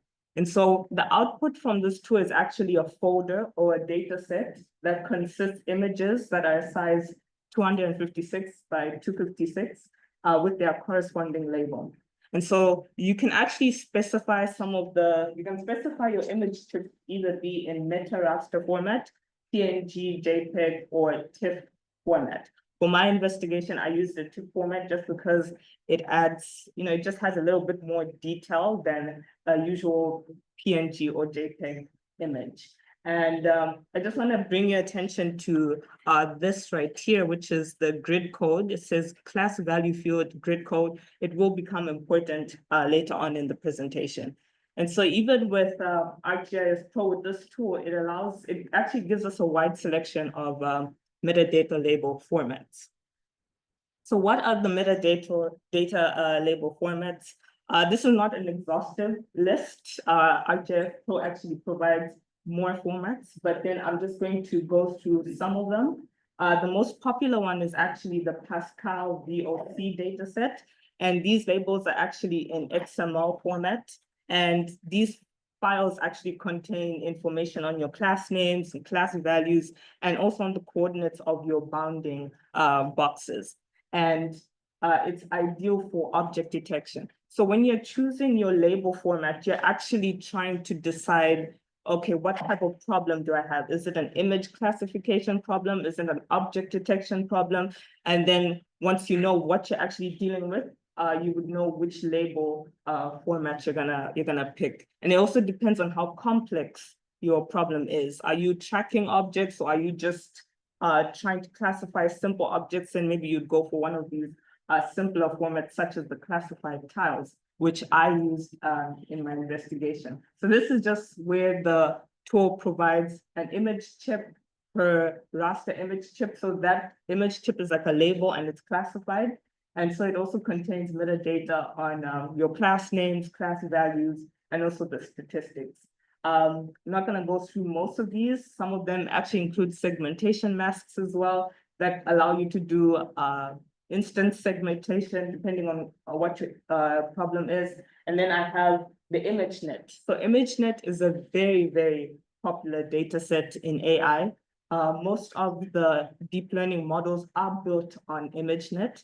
So this is just where images are collected and they just have a single label on it. So if you had an image with a dog in it, the only label on it is just dog. So a lot of deep learning models are built on ImageNet. Okay, so how do we create our labeled data? So now we are going from vector data and we're going to labeled data for deep learning models. So for my research, I'm focused on bathymetry. So my vector data actually comes from the Canadian Hydrographic Service. So this is just point data that has your depth values. So this is actually an area in Lake Ontario around kind of near Athol. Yeah, near Athol. And so I take my vector data and I transform it to a raster layer while setting the depth as my pixel value. And then this allows me to obtain a raster layer. And as you can see, it's a gray value raster layer. And so from here, because our tool needs categorical classes, so your labels are not numerical, they're categorical, so they're in text format. So you need to transform your data, your numerical data, into text format.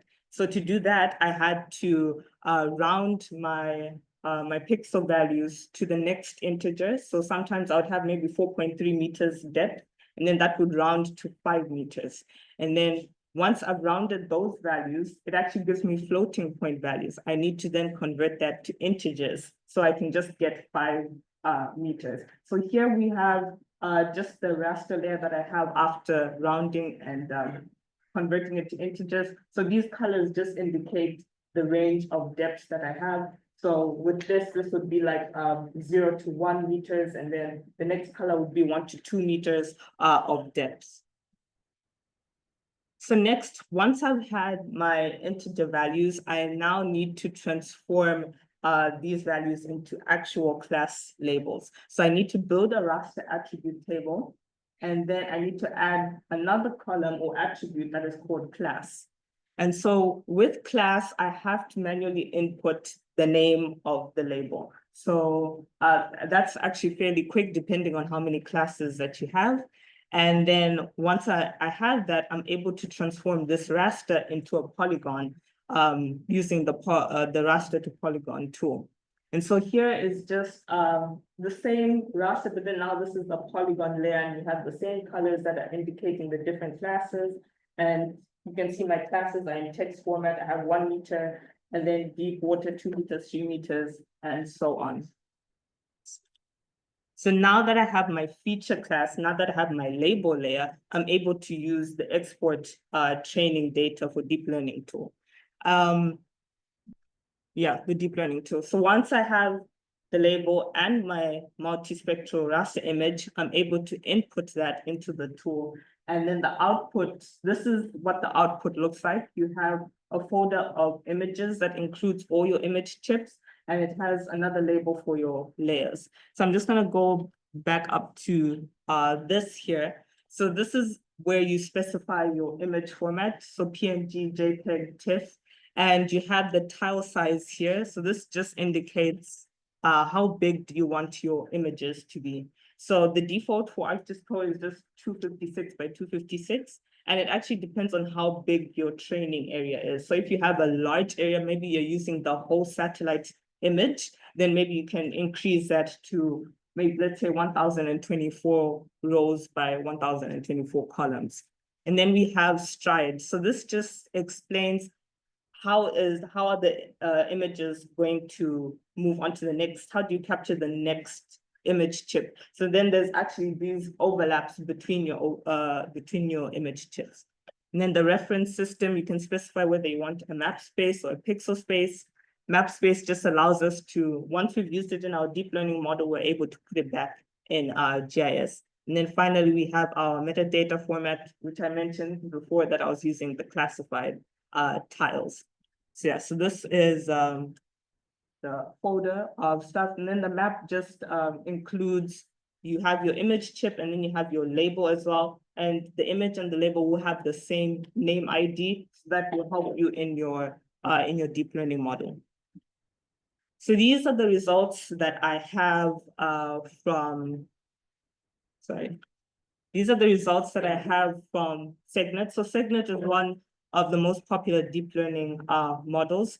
So with my data set, I'm able to input these images and their labels into SegNet, and through the learning process, that's able to make some predictions. So here I have my image chips. So you can see that they are like nice squares, 256 by 256. And then I have my ground truth labels. These are the labels that were created in ArcGIS Pro. And these are the predictions by SegNet. So you can see that SegNet is able to make some accurate predictions of our raster images. So these colors represent, again, the depth ranges, so 0 to 1 meters, 1 meter to 2 meters. And we can see that it actually does capture the pattern or the slope in what you would expect in a seabed. So this just proves, again, that GIS can be used as a tool for creating your labeled data for your deep learning models. Thank you.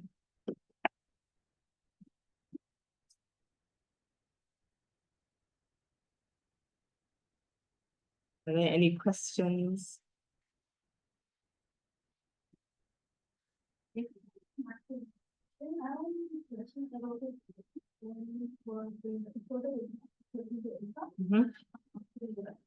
My question is it only different for automatic sampling, create a sample from our data as a training data, or is it doing more things like adjusting the system, which especially when it depends from difference, different special resolution? Oh, like you could get your data from different sources, kind of like For example, if you have first variable which we created from different sources, different special resolution, but rather than one of them by one government by models and the other one, for example, 10 meter and special resolution. Is it adjusting the tool, or is it only the tools for creating our sample for the next? So you can adjust your feature class layers or your vector data to match your image. So in my investigation, I actually had my point data. So CHS either collects it at 10 meter resolution or even at 100 meter resolution. But then once you've created your raster layer from your point, you actually resample to match the satellite image. So the satellite image, like you said, Sentinel has 10-meter resolution. So you resample the raster layer to that resolution and also to the same projection as well. And then you're able to match the data that you have to the satellite image. So it doesn't need to have the same resolution. I think what's more important is the projection system or the reference system that you're using, it would have to match. But then even if it was like a larger, let's say like 1 kilometer by 1 kilometer, you would still be able to get the same results.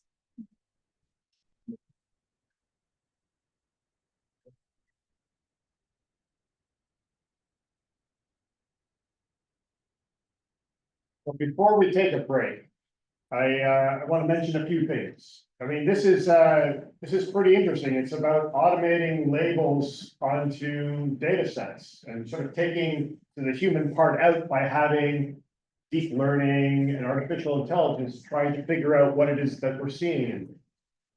You may have heard of things like Google Glass, maybe a while ago, but there were these glasses you could buy from Google. They stopped making them. But when you look through them, you see the world, but they could also put things in front. So if you were looking at something, you would say, hey, you're looking at a pine tree, or you're looking at bananas at the grocery store, and it pops up the price for them.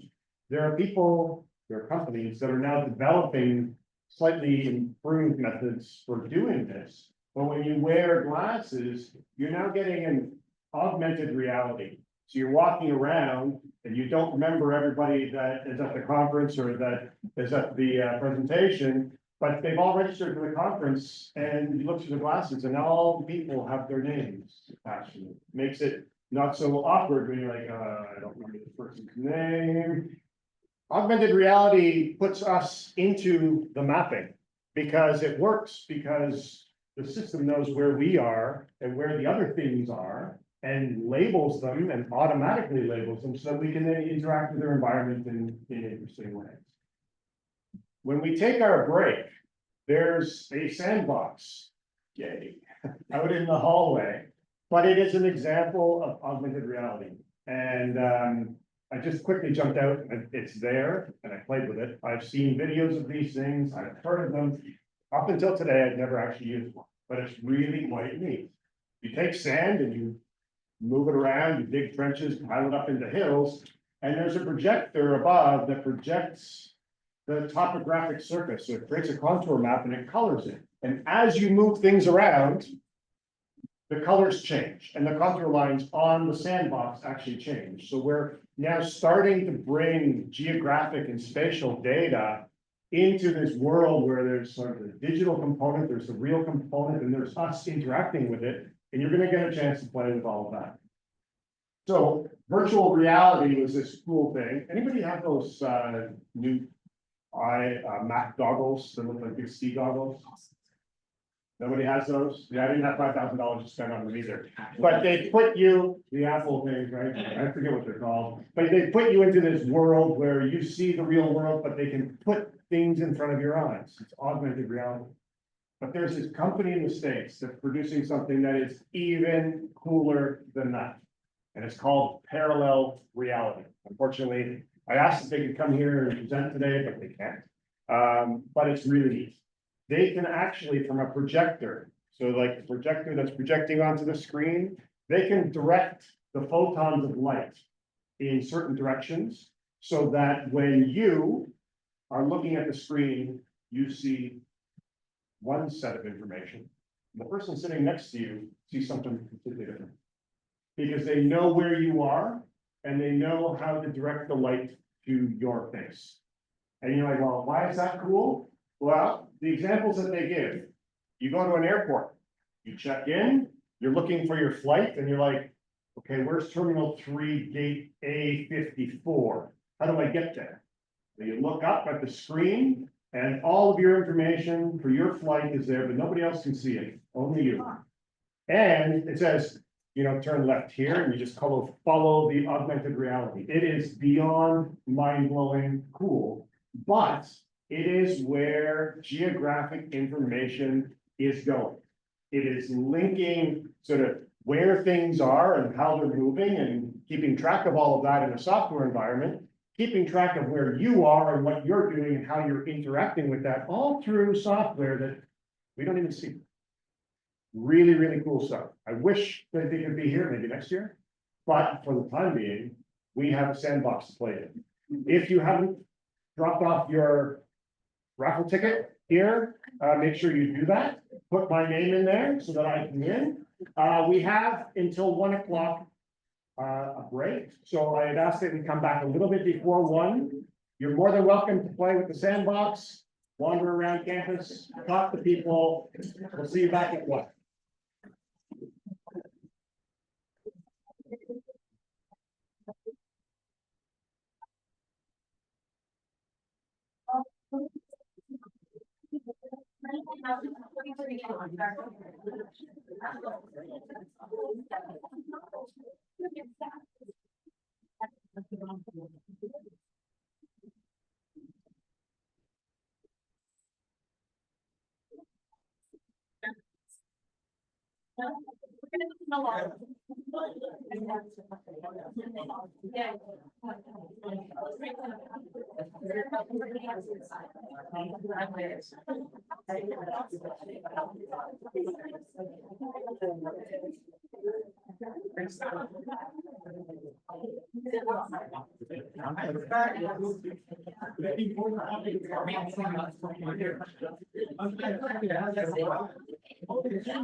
Oh, I thought you left it. Yeah.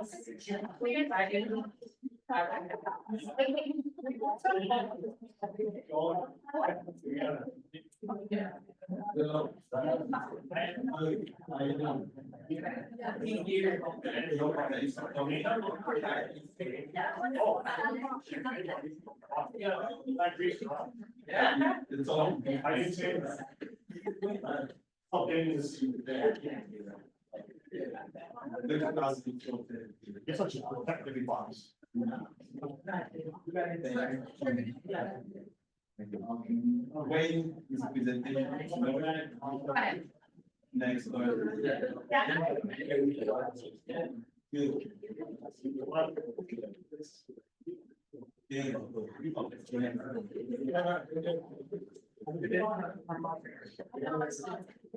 think she will care.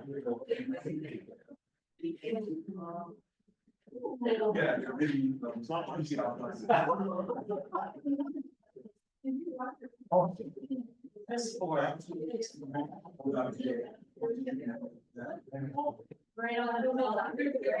Thanks for coming.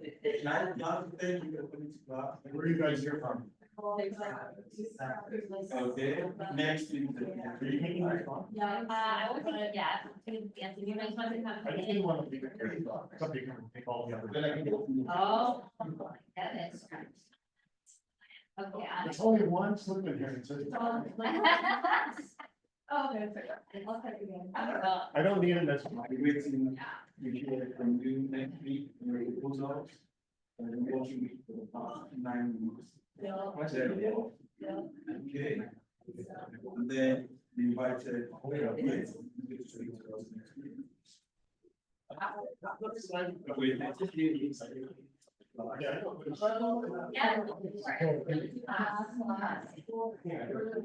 Yeah, actually, put it down. I'll get, we'll get.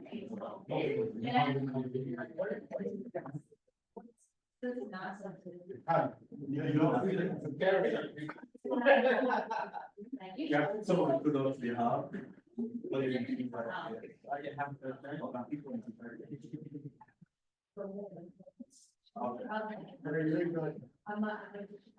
Thank you. How are you doing? I'm doing well. Thanks for coming. They're following. Oh, really? Thanks for the support. Yeah. We all can. Oh, really? Support me. Yeah. Oh, hey, that's great. Thank you for supporting since I'm emotionally down. I thank you guys for this day. See you next week. Okay. Yeah, the giant dam blocking your emotions. Oh, okay. I'll meet you. Okay. You can check the augmented reality. It's really cool. It's our and take some pictures. I wanna get a free. Same with the background example.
a lot of me. Okay.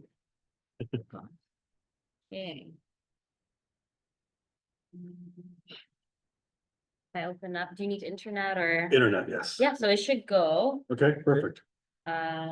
You want me to connect or?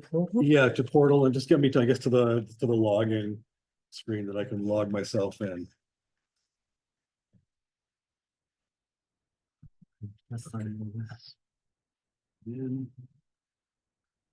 This is Dan.Clayton, right? Yeah.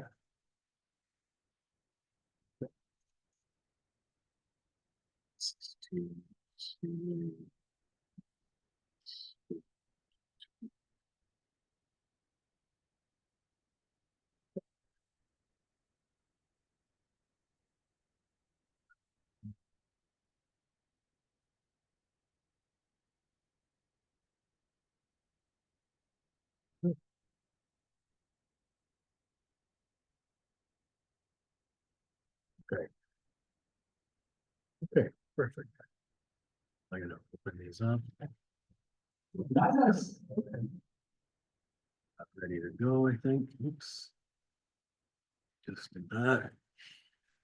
And I did cheat a little bit, Brittany. I should tell you, I changed my topic a little bit. That's fine. Yeah, I figured that wouldn't be a problem. That's totally fine.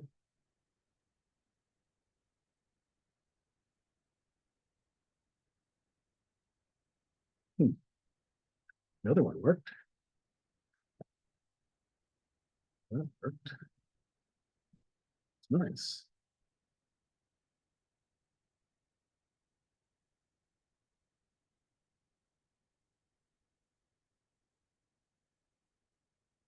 Doesn't like this one.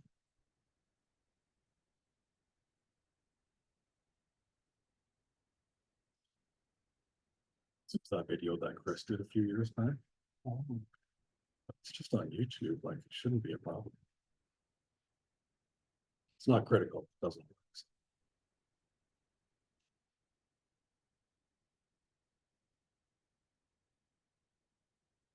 Is your office ready to go? Not quite. No? No, Okay. not quite. Actually, that's a good point, because that was the other thing that I wanted to grab was if we were supposed to move in.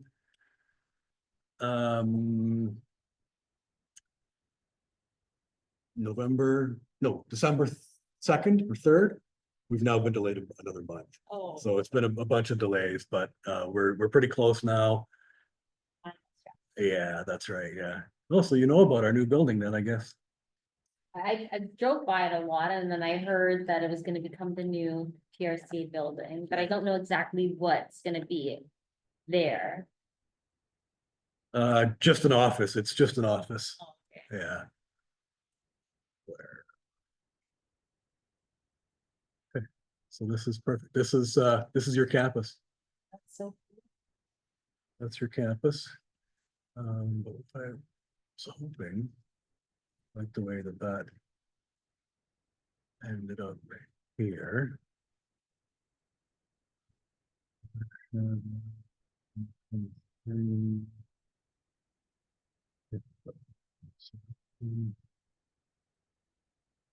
We have a service. We can service with all the buildings. Yeah, so that's right. That's what I'm looking for, actually. I just don't know why. Well, that's the LiDAR comparison. Oh, yeah, so this is that's right. This is the DSM. Yep. There we go. Oh, yeah, property. Right. So where are we, Brittany? This one. This is, can you tell from this? This is the Pond Road. This is coming down. This is Pond Road. This is Nelson here. So we're one of these two buildings here. Yeah. I think that one. Yeah. Okay. Cause this would be Osgood and then we're right next, little path. Not wrong, because then this would be Lasan. Okay, perfect. Yeah, this should be this one. I should have thought to ask you before as well, what's the sort of knowledge level of the students are, like, are they GIS students or? It's pretty mixed. You might have high school students in grade 11 that don't even know what this is. There's some grade 12 students here that are starting to do it. I was talking to one of the teachers, they're going down to the junction, they're gonna monitor the pedestrians, the measurements, and they're doing something like that. Right now, they're doing that. They have an assignment, so they're really excited for this. And then we have some students from our faculty members' classes. I know IBM invited his students, so like university level. Okay. So we do offer a GIS certificate, so Yeah. they could be enrolled in courses. Yeah. And then we have some non-community, we have some non-York people, some community members, and then that kind of just varies Okay. based off interest. Okay. very So if I broad. explain what LiDAR is, that's not gonna be advanced, right? No, I think it should be okay. You may get a hand up saying like, oh, can you elaborate, but. Sure. Yeah, Yeah. that's cool. Okay, awesome. And I'm at 1 o'clock, right? Right after. lunch? Yes. 1 o'clock, okay. Okay, trying to take some picture for you. Yeah, yeah. Well, this is, maybe turn to the How map. many new students? Incoming? Oh, it was almost there. It flashed up. You see that? It's there. Last year was like It 100. just doesn't want to play. Oh, okay. 150, 130. How many professors?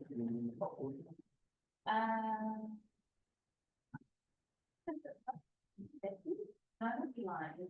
I have to double check. Okay. I don't know that. So, If you can very simplistic. But I should be able to get it.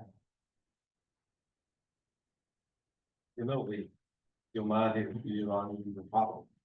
I think all of them suspect due to the road, Yeah, there. That's all. I'm wondering, I think at that time, why, I think. Maybe Not link worded is in linked. this, into this. Yeah, document. link. Yeah, it worked More last than night. that, but kind of thing. that's okay. Look like it. It's all good. They have some coordination at school level, not at program level. Okay. All school.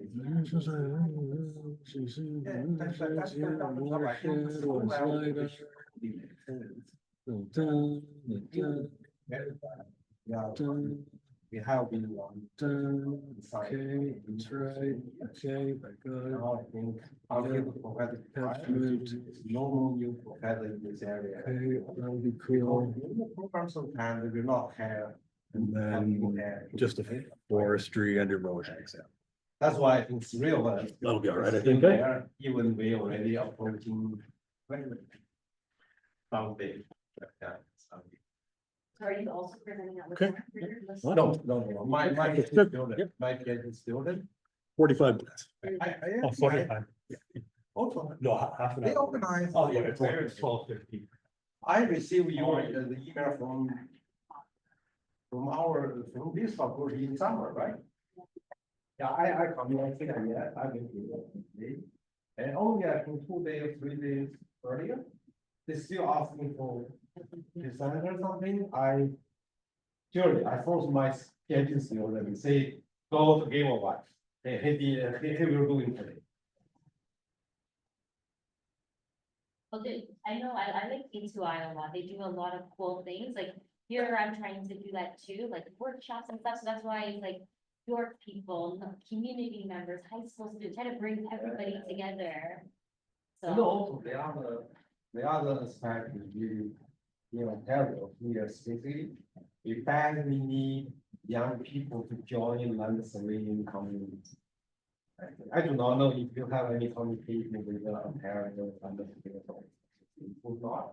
they came, or we have, Ontario Geographic Environmental Studies Educators. They host OAG, it's a conference where teachers come from grade 9 to 12, Okay. and they come here, they came, the landscape surveyors, they came and they did a booth for us.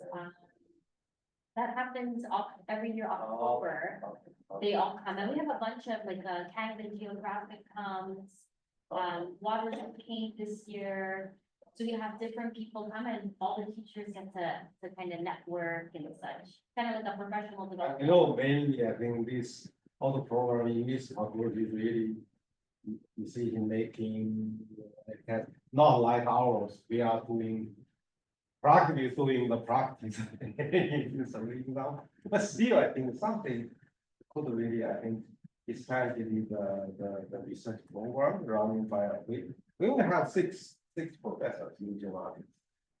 They all of us should have our answer the program, all the things running all the time. That's pretty, really, I think, a significant contribution to be there. Our GIS is not a degree, it's a certificate though. Yeah. This is joined with us. Yeah. But our course, only I think we still only have the most sensitive course over. Yeah, I think my course almost completely done. So this kind of coding is doing everything completely I can solve because that's Did you check out the sandbox, augmented sandbox? that was for us, in our, we did use that sandbox for the Yeah, first environment course in the first year. In general, for all the engineering students, they have to take a course, 10 to 12, named, I think, first environment. oh, okay, Yeah. cool. Yeah, they have to take that course. Yeah. Especially in surveying, actually, we don't have to use that box. We are doing things like practically using field lines, compensation, GPS receivers, create maps. That's cool. Yeah, I also heard, I think, I don't know if you know or not. You're also looking for a fundamental surveying course, I think. No, maybe, Armo, Okay. he runs the GIS, the guy that was Oh, doing the okay, welcoming. okay, I know, And then talk to- that's the only professor I know in this part. I Because guess we were together in one of the PhD defense company, I believe many years ago. I'm here not so long, actually. Sure, it's long enough, but now it's since 2006. I started here part-time, 2004. Wow, long. I was working at that company I mentioned, Yeah. in the high-tech company, and in 2006, I completely moved here. That's nice. Very nice. But now the program is up. Pretty bad. I think it's hard. I think a lot of universities worldwide, they integrate, they merge geomatics, environmental urban planning together. But our university strategy, at the time we established this new faculty, I do not know why. I think we didn't join. I don't know. Yeah, I was not really. I was the undergraduate program director very 2018, 19. I think here already established. I do a lot of the high school coordinating of events, so I'll definitely keep you in mind. If you want to be coming and joining, or if you have a student, you want to come and talk about it, I'm more than welcome to do something like that, just to spread awareness, right? Because for a lot of high school students, they don't even know what these things are because they don't learn. How about the students in the professional career? Where they will work For, for the student? so there is a co-op they could do. But in the after they graduate, where, as you know, I think where they are working. Yeah, so it really varies. Like we had a student come from sustainable environmental management. Okay. She got hired for Hydro One. Okay. We had these are very new. This is 2020, just 2023. We had another student got hired as an environmental consultant, senior environmental consultant for Canadian Tire. We had another person named Tony got hired for Fulton Region as a strategic intern. So a lot of companies now come to our ED coordinator looking for our students because they're so niche and want to study in these areas. So the jobs are there, it's just the people aren't there. That's the biggest issue I'm finding. So we do a lot of high school outreach and we go to the schools and we just try to make them aware this is something you can study because the job will come, right? Let me try. There's some snacks too out here if you want to help yourself. Okay, I'll be good.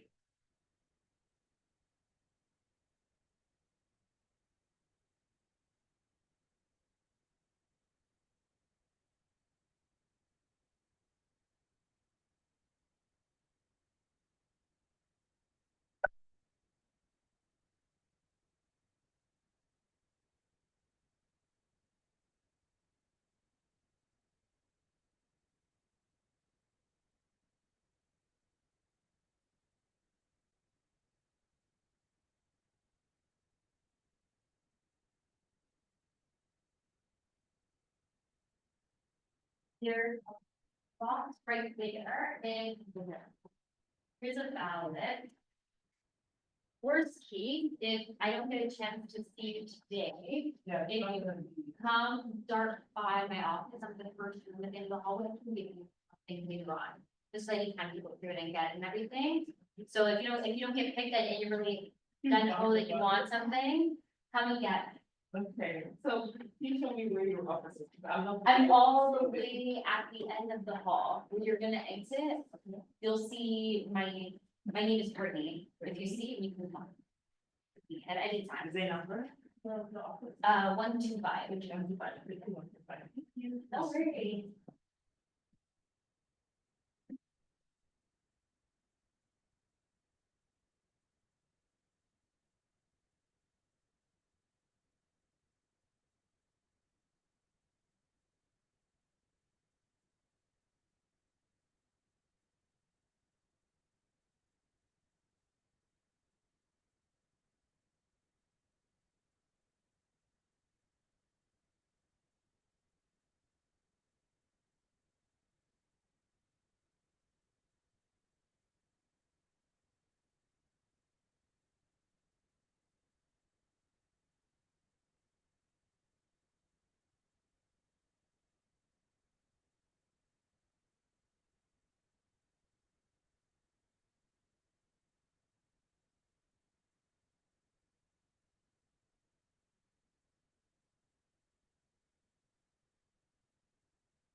So would you recommend it once?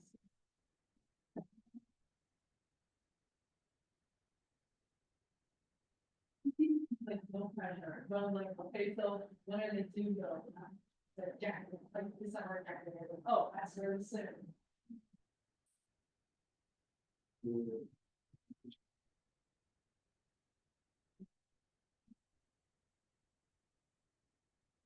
That's my problem, because like. I think it's been, we will program. Yeah, I was in our, like, they not. Before it's switched. Now it's in the case here. Yeah, I'm in the old one. It was in the back of the time. They did not care about it. Oh, so you need to. They don't even have progress to read it. Yeah, same class. Well, I was like, I don't know what. Like, where do you go? Yeah, how do you go with that? So where is it?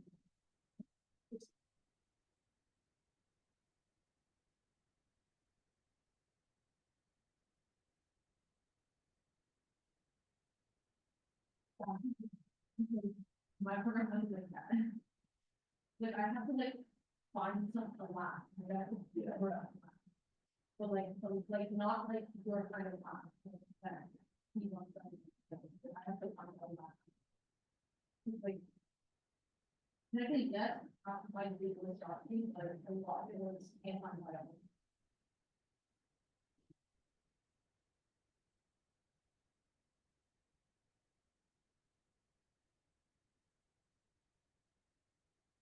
If I don't have. Because I don't have anything lined up. Everything. Yeah.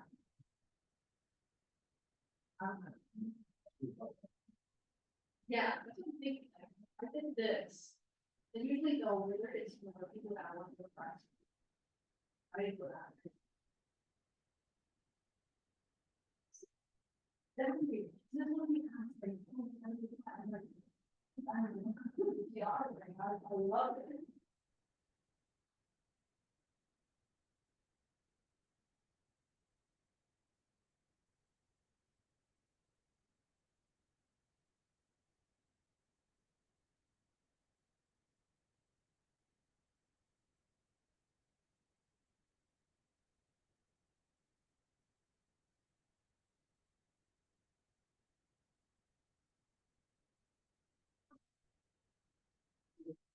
I really don't like.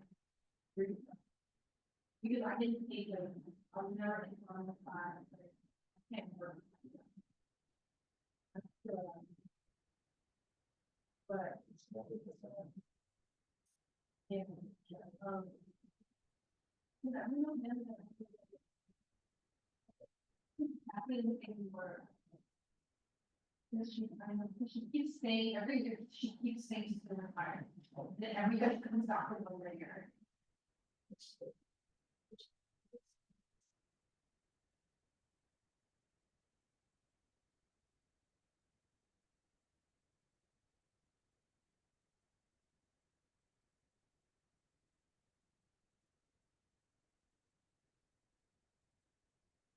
I know that, but he keeps saying that they don't develop.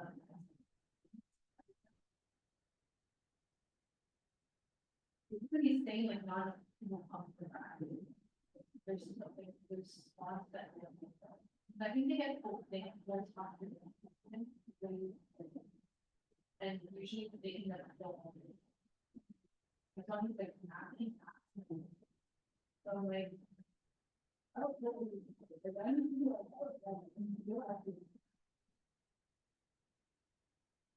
But then you have to like research and I'm like, you still look faster.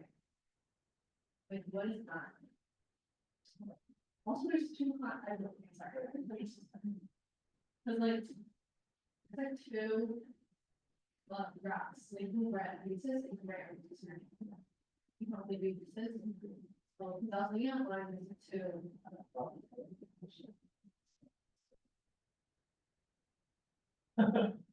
Cause I was just looking at online and I was like, oh, that one was this iPad.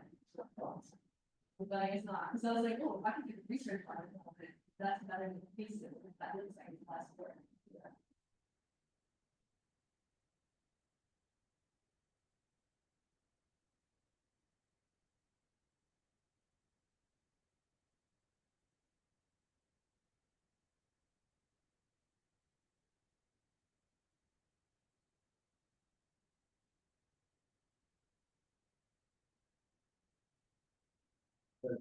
Yeah, I put some units on there, I don't know. Cause like they could find all the policy, I'm like, oh, I did environmental politics, that's what I did. And I was, this in this room actually, this room, I don't know, I didn't know anything. Because like, it was like a different department. Yeah. And I'm like, so when are we gonna talk about like the importance of now and then?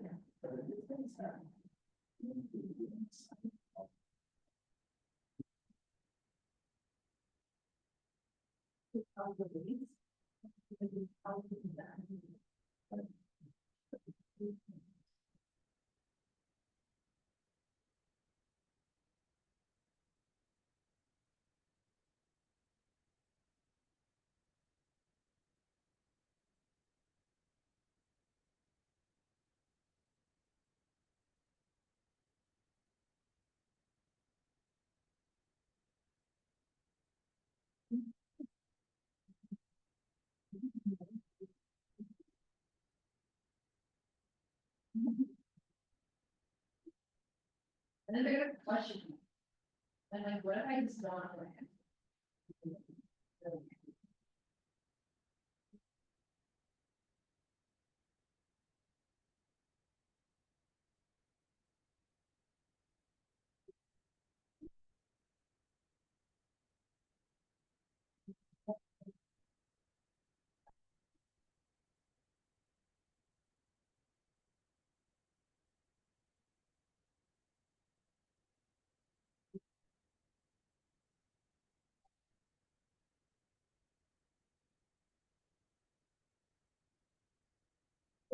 No, we can't become a statistic caster. We have to graduate.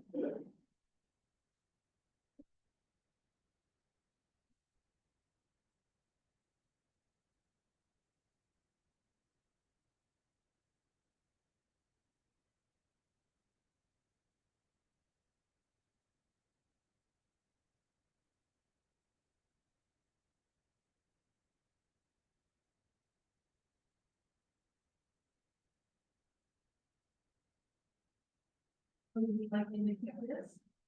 I don't think. I have the time to do that. Plus like. I can do that part.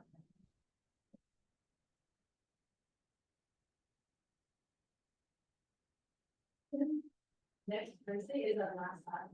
And then he said that we don't need this.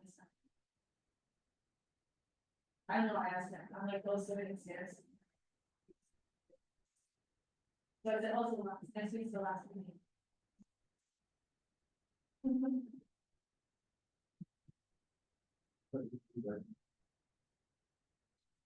Yeah, basically, like, what I presented was what I did in the summer.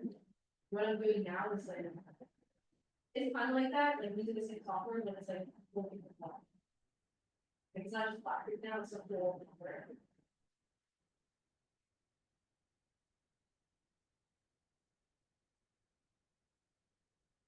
Which I was supposed to. I was supposed to do the whole cover, and then I'm like, I'm gonna do Black Creek. And also, I only want to do this ring stuff. And he was like, okay. So I just changed his entire, like, his entire plan.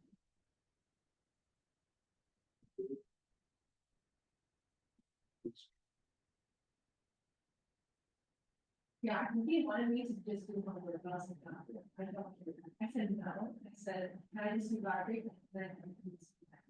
And then he wanted me to do a continuous model, and I was like, can I just do that base model?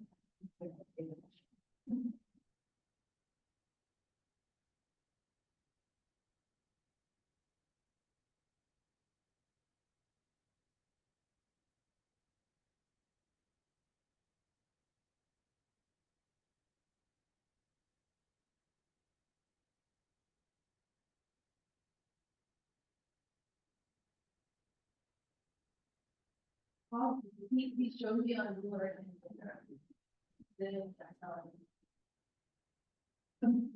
he made me go to his workshop. This is so much. On Google Earth. Were you there? No.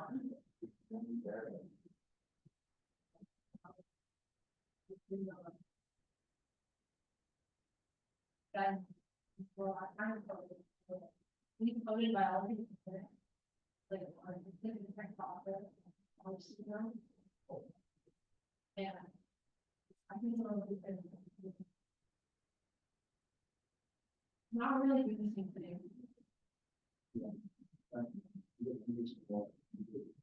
Probably, I was bad at art videos. Art video gave me a headache, and none of my fucking photos everywhere. And you're gonna keep starting on it. Yeah, I don't like that. I did it, and I thought I'm like to get that credit, take some credit.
I can barely.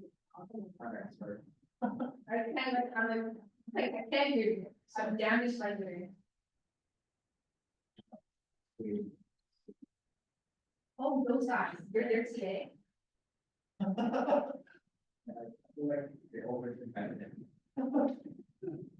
that what they're saying?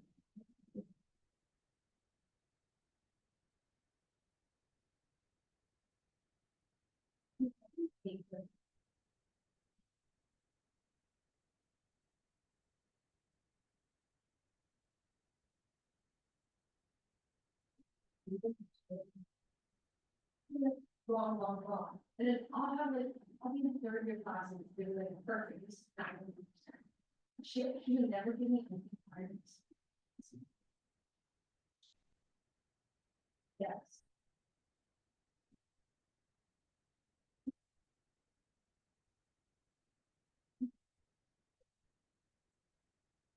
Yeah, you know. Oh. Okay. I'm thinking, I'm 22, right? So I'm supposed to graduate. Like, this is like if I just went straight into high school, into university. That's like in my head, because you know how like there's different age people in the same year, so it kind of messes with my head. Because in my head, it was like I graduated 18 in high school and I went straight into university. So when I was here, like when I'm also I graduated. But 2024 was very good.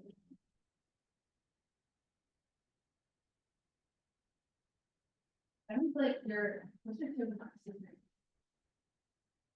What's your favorite one?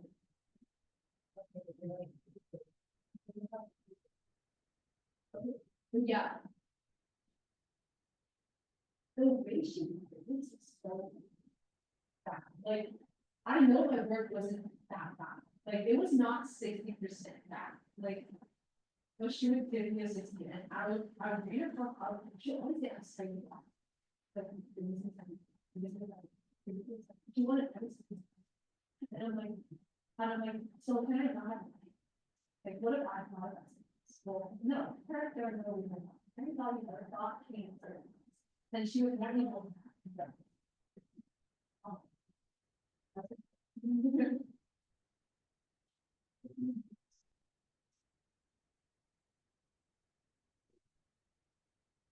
See, that's what I was expecting. I think.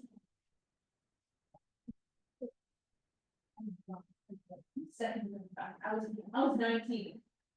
You think I wonder about this like that bad, like usually you made if I was in math. It was well for me, what if I thought of that? Like what if I said my name is Pat? Where's your citation? She'd be like that, where's your citation? What my mom has mom. They pick my mom up in the back. She had not to something else. So.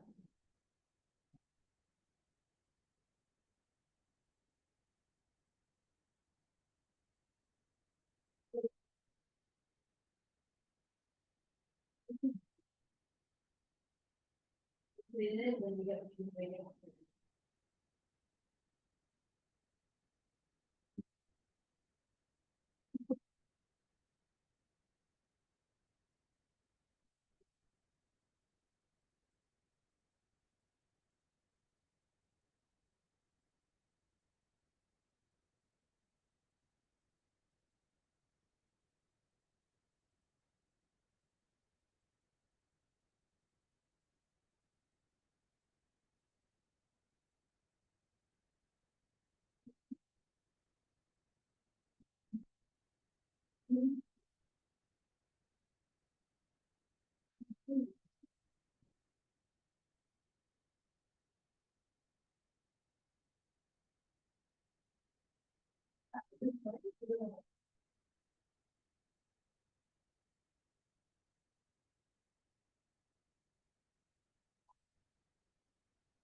I didn't know what I didn't know what.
Yeah, how's it going? Good, thank you. I think we're in business. You set it up well. Oh, this. We have been messy situation with GIS, you know, what happened. Okay, what was the difficulty? We had to go to each computer and find a workaround for 2 days. That's all the suggestion. Right, okay. Well, thank you for helping us. Oh, no worries, yeah, I don't know. Watch this and. Yeah, no, I appreciate that. And so far it's been pretty straightforward to just help people. And the next presentation has already set itself up, so. Oh, you sent it, oh, that's better. Yeah, So what's your afternoon like? Have you had lunch? I didn't have lunch, I was gonna look for, because they're camped out all day. For who? Bina, Yeah. yeah. Well, So- because she's trying to log into her new computer. Oh, no, it wasn't that, it's like, so our old, department had offboarding ticket. And then when they did the offboarding ticket, they also said to get rid of our email access. To that, so. But, we had to contact them to, sort that out. I was looking for her to. Yeah, she should be, you know where the office is, right? Yeah, I just run by, she says she's not. Well, you should do something. Yeah, I'll eat something later. Okay. I just dropped her, I see. Yeah, things seem to be going well. I think I can handle the next start, so we're good. Thank you. No problem.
And then.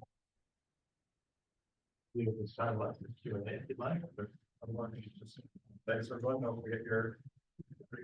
Gonna do that wrong now. No, because I should, we're online. Oh, no, I guess we gotta give people the stuff, right? Yeah, you're right. Why would do that? Yeah, so we'll give out the 5, then everybody can go in the draw for the software. Yeah, because that's all. Exactly, I will email it. Everybody's got their email address, so I'm here, so we're good.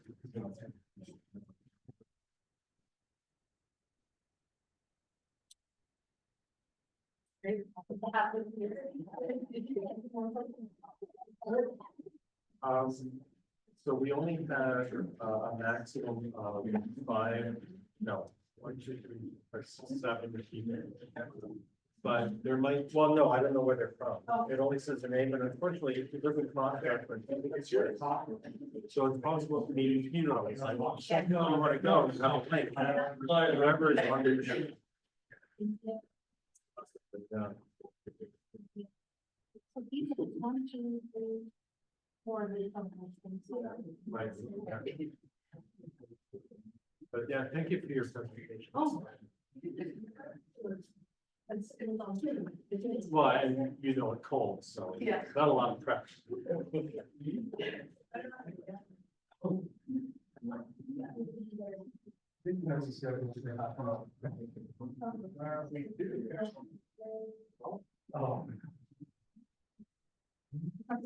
Where did you know?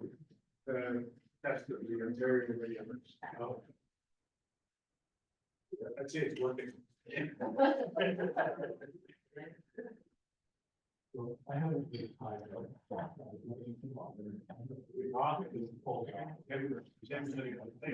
It will be the one that gets you. Yeah. Yeah, that's right. No, but yeah, he's still with us during the time. Okay. Interesting to see how people on different networks getting things. Yeah, pretty cool.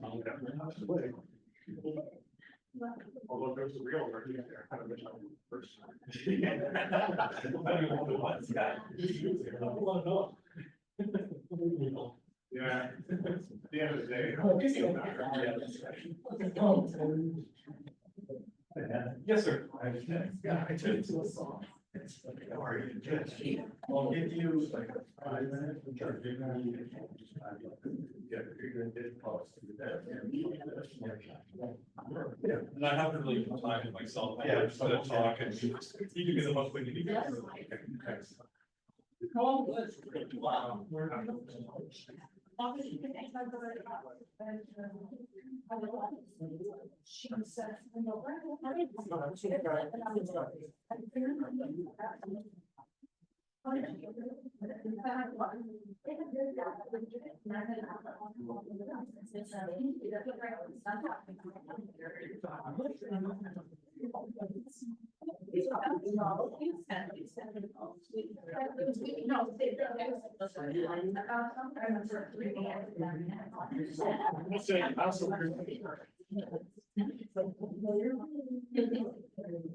And then I don't know.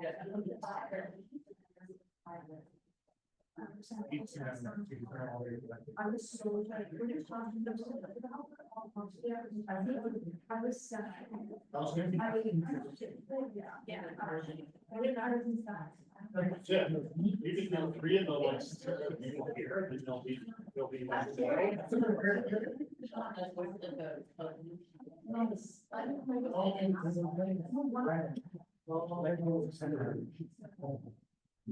Welcome back. Yeah.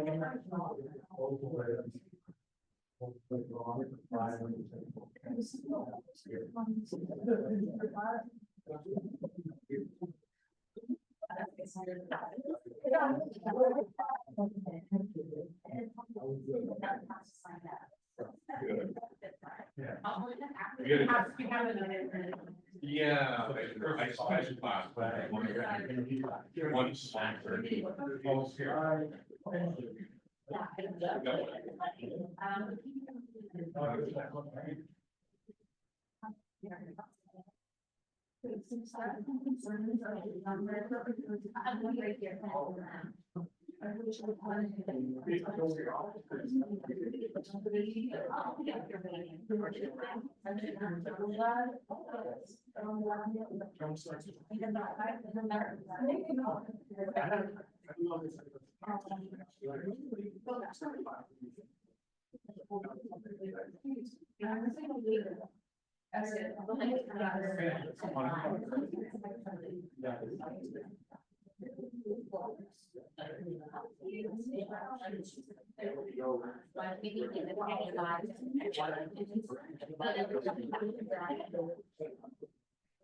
And it was my new thoughts.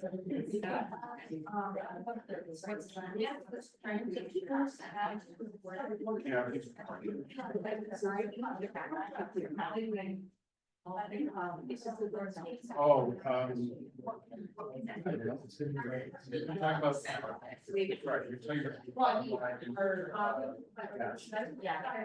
they came to mind.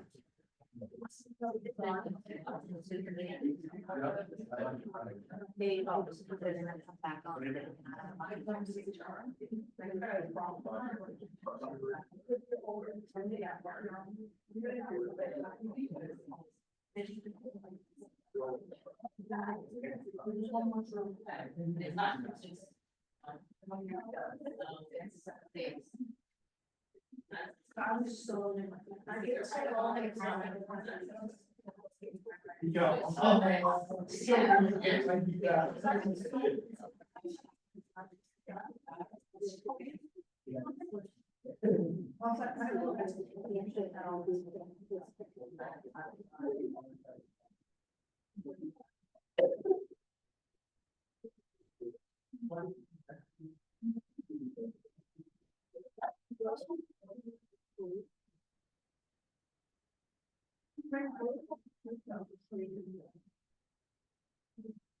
That's what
Very interesting. Yeah.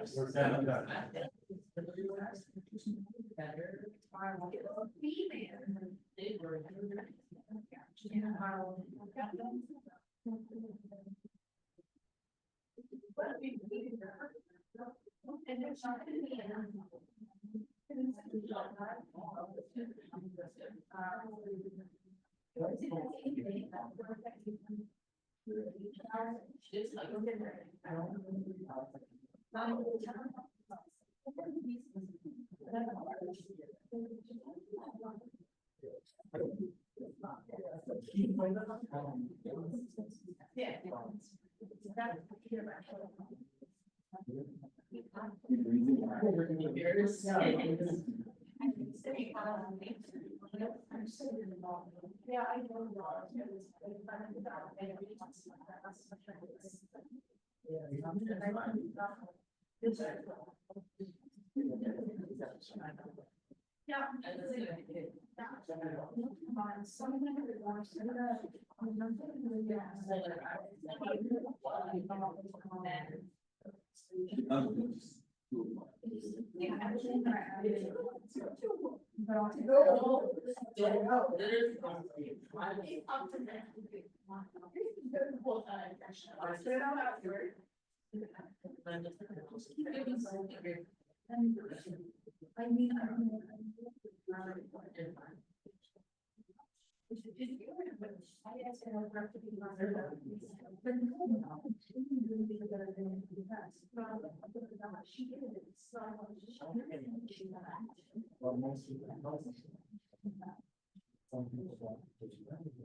We're waiting for Dan, so we'll find out. Oh, okay. But on. I think we may as well start at 5.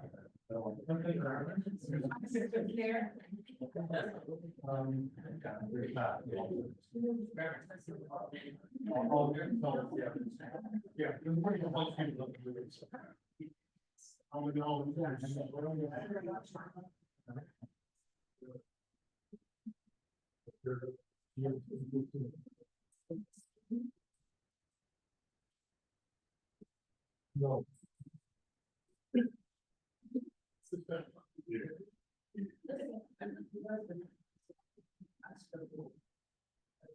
Yeah. Crowds move slow. At least in the direction. Herding cats, is it? Yeah. What's the spatial problem? Exactly.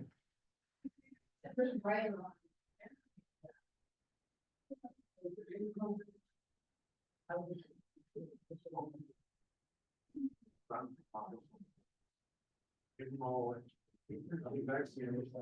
wish.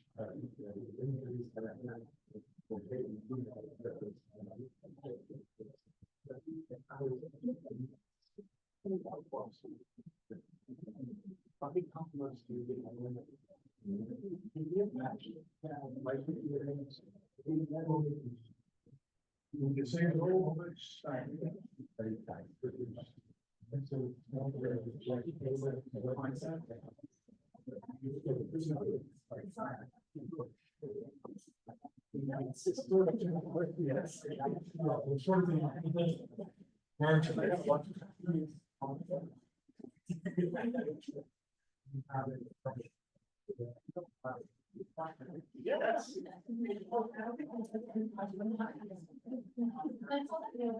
Well, I'm just, they're all there.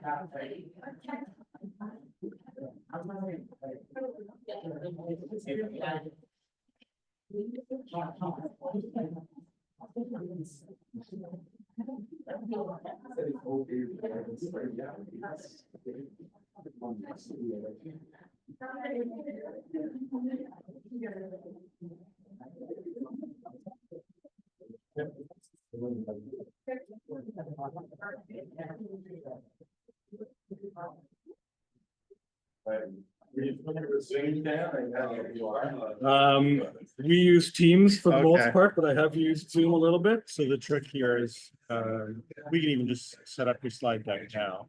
Watch yourself on this door. He loves to smash your thing. Okay, I share that. And then if you wanted to should be able to, yeah, can we get rid of that menu and try more? Hide video. And then, oh, and then it comes back, of course, you know, hide floating meeting controls, and then. We good to go? It should be F11 to. Okay, we good to go, Tim? I think so, yes, please. So escape to exit full screen, right? Oh, how do I exit that? I have a couple of videos that I can. No. Yeah, it doesn't seem to work. Okay, F11 again, maybe? There. Okay, so I can run the presentation from here.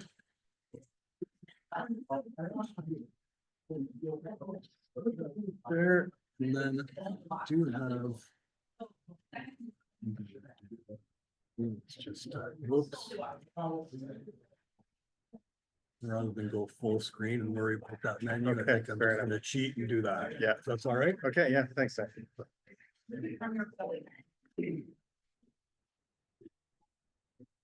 Yes, sir. Okay, welcome back, everybody. How was the sandbox? That was pretty cool, right? Yeah. We're gonna follow up cool with more cool. We have Ben Clayton from the Toronto Region Conservation Authority, he's the manager of geospatial operations. Services. And he's going to be talking about LiDAR.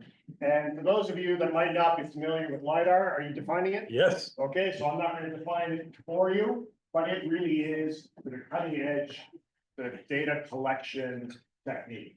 So the floor is all yours. Thank you, sir.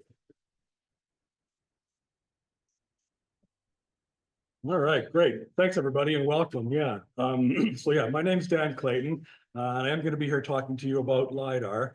I think if you read the bio, I had a bit that I was going to talk about some Rouge land use change. I'm not going to do that. I have a couple of other things that I'm going to show you, but not the land use change. So I just wanted to start with a little bit about who is TRCA, and not this boring stuff here, but the last paragraph here I think is worthwhile just talking about. We're an organization that's based on watersheds. And I'm gonna just take a minute to define a watershed for you so that you know what I'm talking about. The map here will help a little bit. So this is our jurisdiction, and I'll give a little bit of context here. This is Black Creek Pioneer Village. York University is right where the magnifying glass is here. So we're very, very close to Black Creek Pioneer Village. This is a map of our jurisdiction. There's the 9 watersheds that we manage. This is the Etobicoke, Mimico, Humber, the Don River, Highland Creek, the Rouge watershed, Petticoat Creek, Duffins, and Carruthers here in the east. We have a very large jurisdiction, like 2,500 square kilometers. So it's a really big jurisdiction that we manage. And we are a watershed-based organization. So this watershed concept is what you see on the map here is the area drained by a river is what a watershed is. So you can imagine when it rains, those raindrops hit the ground, they flow downhill. When enough raindrops collect together, they form a little brook. When a couple of little brooks get together, they form a stream, and 2 streams flow together and make a creek, and 2 creeks flow together and make a river. And then these rivers flow out at the mouth of the river down here. This is the mouth of the Humber. We are in the Humber River watershed. This is Black Creek. Again, this is where we are. So we're just on the edge of the Humber River watershed here. And then all the land that drains those raindrops that flow out at the mouth of the river, that's the watershed. So we have 9 of them in our jurisdiction, and you'll see a little bit later why that's kind of important. But I wanted to just start with a quick video. I'm going to play this only for about 60 seconds, just to give you a bit of a sense of what LiDAR is all about. So the concept here is light detection and ranging. LiDAR is a remote sensing method that uses laser to measure elevation like ground, forests, and buildings.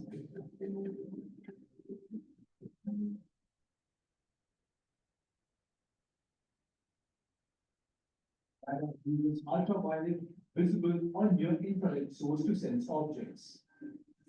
Light energy emitted by LiDAR system is known as pulse. Light reflected from ground or object is known as return. This means the LiDAR system sends a pulse of light and it waits for the pulse to return. It measures how long it takes for the emitted pulse to return back to the sensor. In the end, it gets a variable distance of the objects. Actually, this is how LiDAR got its name: light detection and ranging. okay, great. So the cool factor here, obviously, fly a plane, shoot lasers at the ground, and measure the time that it takes those laser pulses to return. Like, that is kind of cool. So we do this. We've done this a few times. We hire a vendor to do it. This is just a quick shot of the Humber, actually the mouth of Etobicoke Creek here. This is Humber Bay Parks down on the waterfront in our jurisdiction. So what the video was explaining, again, fly the plane or a drone, shoot lasers at the ground and measure the time that it takes to return. So each of those laser pulses gets returned to the plane, and you get an X, Y, Z. So like a latitude, longitude, and an elevation from that point. So from that LiDAR collection, we generate a massive point cloud. Millions and millions and millions of points across our 2,500 square kilometer jurisdiction. 1 terabyte of data per collection, like a massive amount of data. We use mostly aircraft and drones. You can do it from the ground and some other techniques as well, but I'm going to be talking mostly about aircraft, a little bit about drone. So again, fly the plane, shoot the lasers at the ground, measure the time that it takes to return. We collect that data at about 10 pulses per square meter. So like this desk here that I'm standing in front of would be about 2 square meters. So 20 points on the ground. And you can imagine that like across all those watersheds, across 2,500 square kilometers, that's where the millions and millions of points come from. And LiDAR is also kind of interesting because those laser pulses do penetrate through vegetation. So they will go through a leaf and even multiple leaves on the tree and get multiple returns from a single pulse. So that's, I'll talk a little bit about that later as well.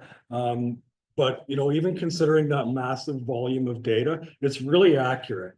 So we're talking about plus or minus 10 centimeters vertical accuracy on the ground. So we end up with this massive, dense data set that's really, really accurate.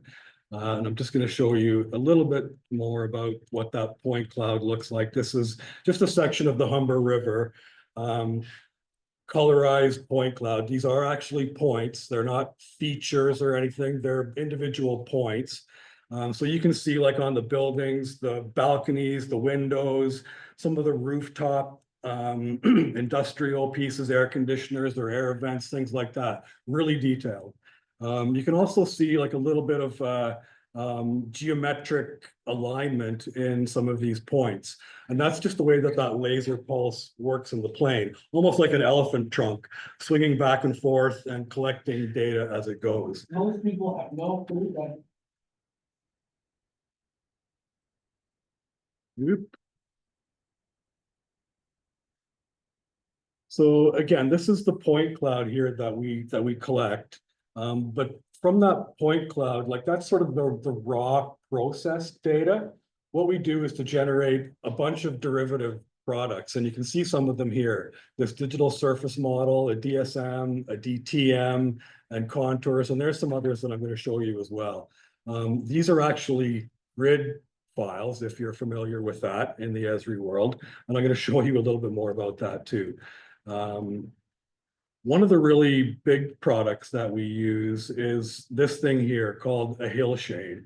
And it's just a different way to represent that elevation. So rather than having like colorized bands of elevation, like what you saw in the sandbox, this is a grayscale hillshade. So we take the relief from the landscape from that 3D LiDAR data and artificially shine a light on the surface. So in this case here, what you can see, these areas of light versus these areas of shade or shadow, it's like we've mounted an artificial sun kind of up in the northwest corner of our image and shined it down across the landscape. So it's lighting up these areas that are high and shadowing these areas that are low and behind those high points. It's a really, really useful derivative product because you can see so much detail on the landscape. And again, like that's a little bit of the reality from those 10 points per square meter, really, really dense. And I'm just looking now here, you can see things as I'm panning around. Like this is clearly a highway. This is the 400. This is either Highway 7 or 407. I think this is Highway 7. This is Steeles Avenue. So where we are today is down here on the York University campus. And I'm going to show you, this is the DTM. So this is the digital terrain model. It's the elevation data with all the features on the landscape stripped off it. So no buildings, no trees, no cars, nothing. It's just the bare landscape. But this here, the DSM, is the digital surface model. So this is it's the terrain, but with all the stuff put back on, all the features, all the trees and the buildings and the cars and everything else put back on. So you can't see it all that well, and you may not be super familiar with the area around here, but I'm going to show you a little bit. This is Steeles Avenue, what I was showing before. This is the Pond Road. You probably drove in on this, although you may or may not have noticed it. This is this Nelson Road, and the building that we're in is actually right here. I think I have the right building. I may not, but you kind of get the point. You can see these building details, the trees, the shrubs. And if I zoom in, you'll see that it starts to get really pixelated, and that's okay. This hill shape that we have here was created for our whole jurisdiction. So all 2,500 square kilometers. We can't process that much data at really high resolution. I shouldn't say we can't. We don't have the weapons to do it. You need really high powered computers to do that. We don't have that. So we process smaller areas at higher resolution, but for the whole jurisdiction, we're kind of stuck to, I think this might be a 5-meter pixel resolution. And then the other thing that I'm going to show you just a little bit quickly here is a couple of buildings over on the west side of the campus. This here is the Tennis Canada Stadium, if you're at all familiar with that. So you can see, you know, how that stadium looks. And then if I turn off the DSM, this is kind of with that building stripped off, but with the elevation still there. So this is the tennis court on the inside of the building. And then this is just kind of the remnant bits of the elevation data. And then the other site that I'm going to show you is this here. So this is actually the Conservation Authority's head office. So if I turn on, see here, the 2015 DSM, you'll see we're building a new building. We have a new building built, actually. We haven't moved in yet, but we have a new building built. So this is the old building. It's a 1-story square box. There was a little portable out back that we had because we were running out of space. But if you now go to the 2023, where you can see this new building, it's a 4-story timber frame, wood-sided building, and it just looks different. So I kind of wanted you to just to see that change. And that was a bit of what I was going to show with the Rouge, some of that land use change. But this is hopefully enough just to sort of show you, like with that 2015 LiDAR collection, how it compares to the 2023 collection. And we can see all those changes. We can actually measure those changes as well.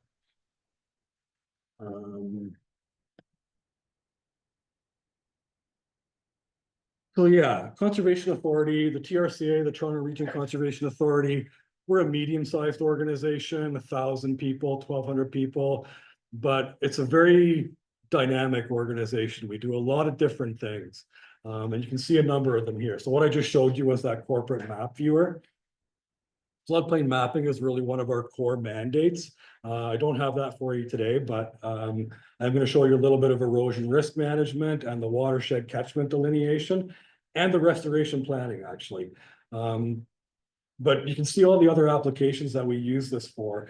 Things like enforcement, where people have disturbed habitats or they've put fill in the valleys where they're not supposed to, and that impacts how the floodwaters move. So we want to know about those sites. There are potential charges that people get from doing things like that. This has become a fairly active file for us. We do a lot of work with enforcement lately. Trail planning. So if you're looking for, you know, steep slopes or not steep slopes for your trails, then you can easily avoid those. You can pick your way through vegetation based on that LiDAR. It really helps you just to find that alignment. So this is the main example that I have for you today. And when I say catchment delineation here, really what I'm talking about is the same thing that I talked about when I was describing the watershed. A catchment is just a small watershed. And you'll see that as I sort of progress through this work here. So what we do, one of the things that we do is to do habitat restoration. So there's been a lot of landscape disturbance over the years in the GTA and many other places. We've lost a lot of habitat, wetlands in particular. So we have a group of people who are really talented and they build wetlands. They dig holes and plant trees and build wetlands. What you can't see on this image here because of the taskbar, and maybe I can just do a little adjustment here. Yeah, perfect. So at the very bottom of this image down here is this drain point.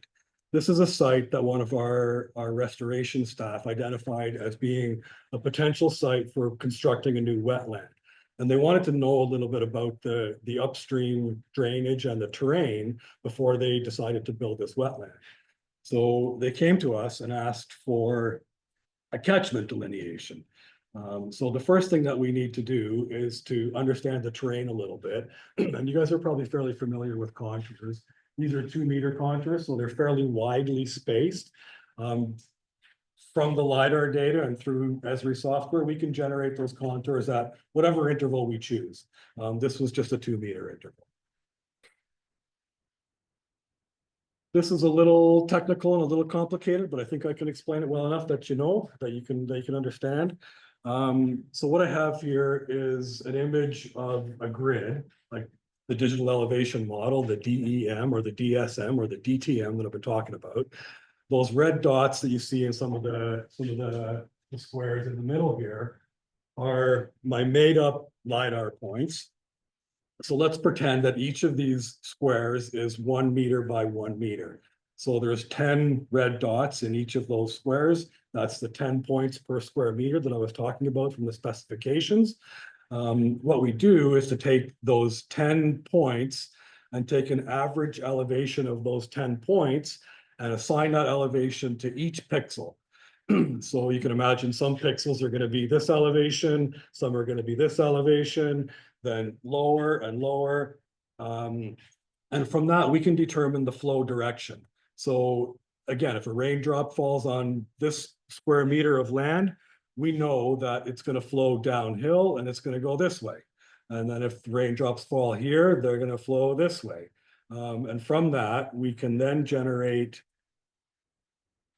these things here called drainage lines. So the red, or the blue drainage lines are not actually water courses. And if you think back to the original image of just that ortho photo that I showed with the drain point, it's a farmer's field.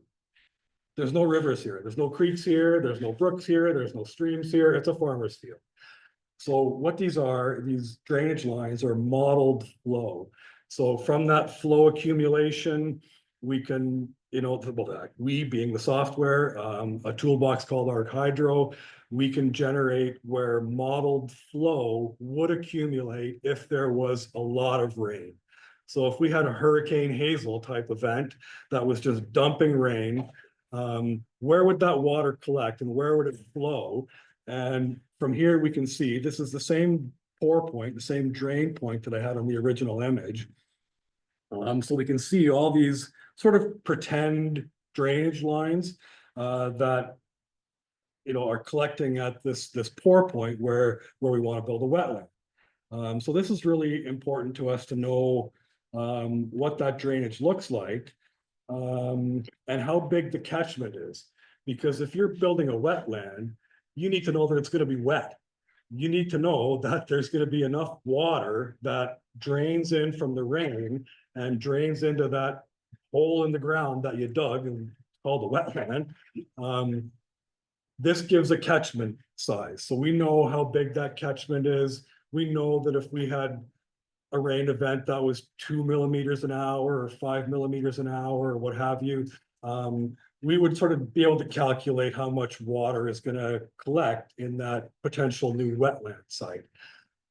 And that's really important, again, to make sure that wetland is going to be sustainable and is going to function properly. This is also useful when engineers build roads in particular and design culverts. So, we have this big road grid across the GTA area. Some of those roads have rivers that flow across them. And what they do is to put a bridge or a culvert underneath that road. So by understanding the upstream drainage, the catchment boundary, the watershed boundary, we know how much water is potentially going to flow underneath that road. And do we need a culvert that's that big? Or do we need 2 that are that big, or 10, or whatever it is? So really practical, useful information. One of the other applications that we've looked at here is for forestry, and this actually is from a drone. Not sure what, oh, Peak Point Boulevard, that means nothing to me either, but this is the site that was flown by the drone. What it's showing here is this cross section of this tree. So where the red line is this cross section here. That's the point cloud. That's the original raw point cloud that you're looking at. And from that, we can, measure the height of the tree. You can see the shape of that tree being, fairly rounded. It's a deciduous tree. If it was conical, it would be a coniferous tree more than likely. You can use that to calculate carbon sequestration. You can do a little bit of species mapping. You can do some work on tree health, age class, and some other things with forestry. And then my last example here is some erosion work that we've done. So I've mentioned that we have a 2015 acquisition and a brand new, well, it's 2024 now, but we just got delivery of it earlier this year, a 2023 acquisition. So by having that really detailed and accurate surface, we can do basically a surface subtraction between the two acquisitions. And you can see where fill or soil was removed from the landscape or where it was added to the landscape. So again, that's sort of back to the enforcement piece. If people are adding fill, we can find it just by subtracting those two surfaces. And this is really important. It's really important to understand the erosion. Where it's red is where we're losing fill volume. So this is a river here. It flows this way from upstream here to downstream this way. When that river hits these meander bends, that main flow, especially under flood conditions, it really gets high and forces and impacts this outer stream edge and erodes it. So we lose fill, we lose soil, and that's erosion.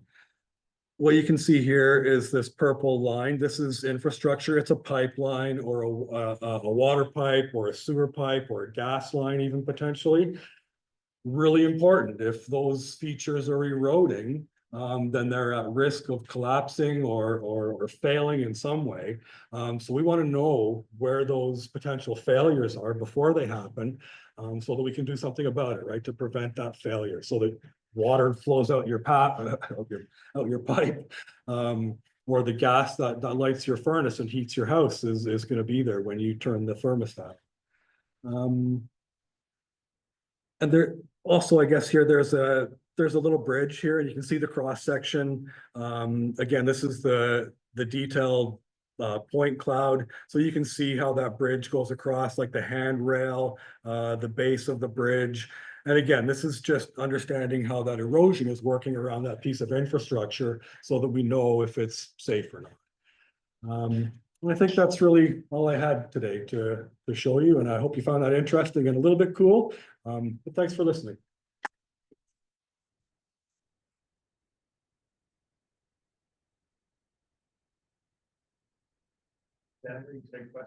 Oh, of course, yes, please.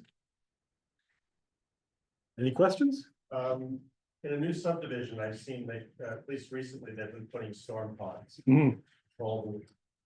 But the idea of wetland. Yep. What motivates somebody to give up their land to make one? Yeah, good question.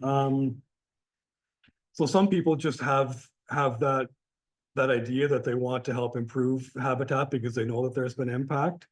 In some cases, there can be some monetary exchange for that. Not often. It's usually out of the goodness of people's heart. Mostly that. Yeah. Yes, sir. You're sort of design and talk about elevation. Do you also look at slope as well, or is that equivalent elevation or water? Yeah, very much. Great question. I think I did have an actual note in there that I forgot to just speak to. So that, like, the size of that catchment boundary is one factor in determining the viability of a wetland. Slope, soils, vegetation, Those are all other important factors as well, definitely. Is that all done through like LiDAR? The slope is, the catchment area is, we do have soils data. It's a little bit general, so the restoration staff would make those assessments on site. So if it's something like a really sandy, loamy soil that infiltrates a lot of water, you need a bigger catchment. Great question. Okay, thank you.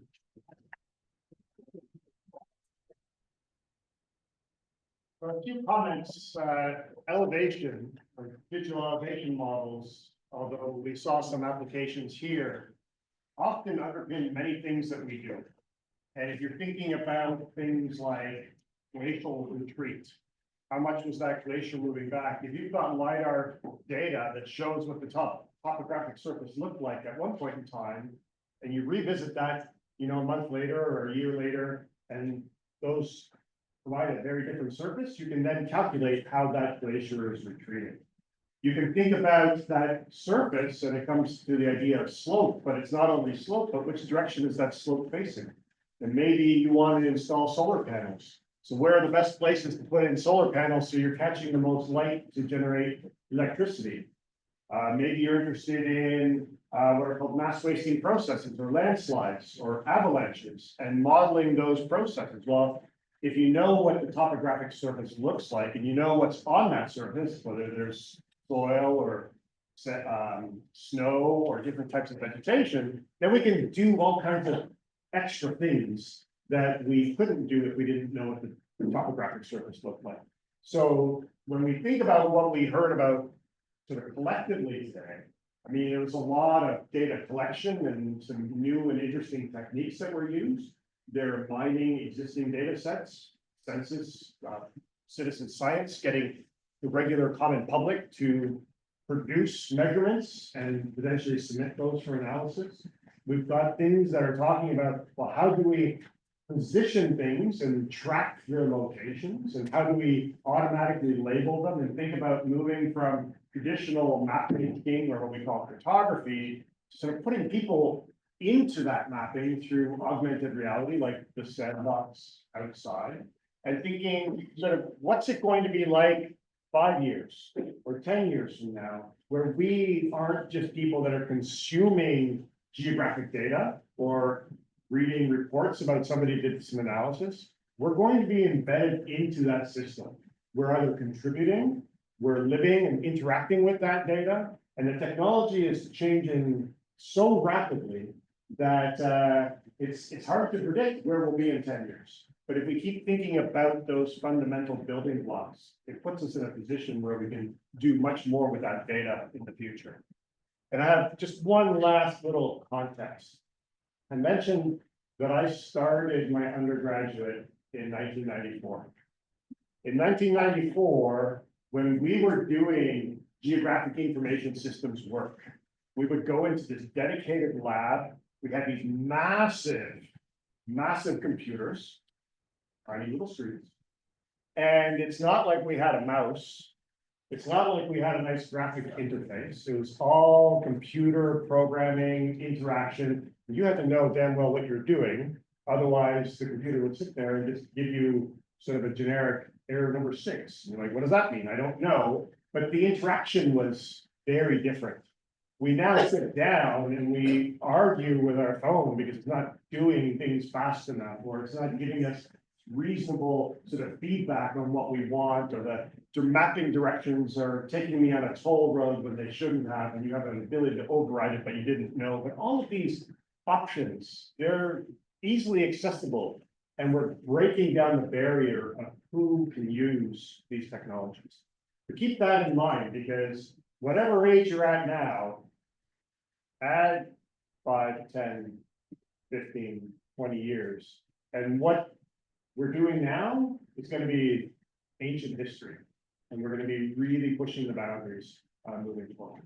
So what I'd like to do is open up the floor to any questions or comments to any of our speakers or to myself, and we'd be more than happy to answer them, or try to at least. And, yeah, are there any questions? Any comments, concerns, worries? Big Brother is watching. So perhaps if something comes up, you have always an ability to contact us through your teachers and whatnot. They can put you in contact with us. We're also public facing employees. And if you search for our faculty, you can find all of us and our contact information online. So if you have questions that sort of pop into your head 2 hours from now, 3 weeks from now, 6 months, feel free to reach out. We're here to sort of give you as much as we can. And to remind you of where you were, we have some take-home prizes for some of you. So I'm gonna call up Tim. Sure. With our magic box of entry cards. Has everybody put theirs in? Did everybody put my name on their cards? Me? Yeah. Oh, boy, I'm not. So we're doing 5. We're doing 5. We've got these gift bags with all kinds of environmental and urban change swag inside them. And we're doing also 3 licenses for our GIS software. Yeah. So, Alon, Gabrielon. Gabrielon? That's me. Alon, so Alon, please, can you bring one of those bags? Thank you. Yeah, sure. Okay, we'll break the next one. So that's for Alon. Yeah, they don't go back in. Okay, yeah. My understanding is that there's a glass water bottle in there. I think there's a Bluetooth speaker and keys to a brand new Lamborghini. Oh, wait, being recorded. Maybe not the Lamborghini. Voltaire. Oh, obviously not here. Grab your prize on the side.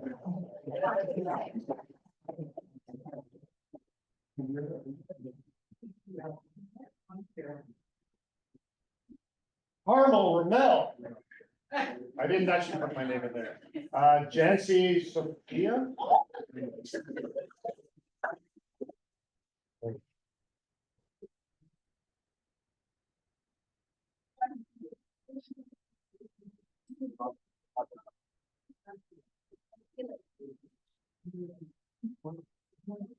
And the winner is Maria Ellenstein. Yeah. Oh, right over here. Yep.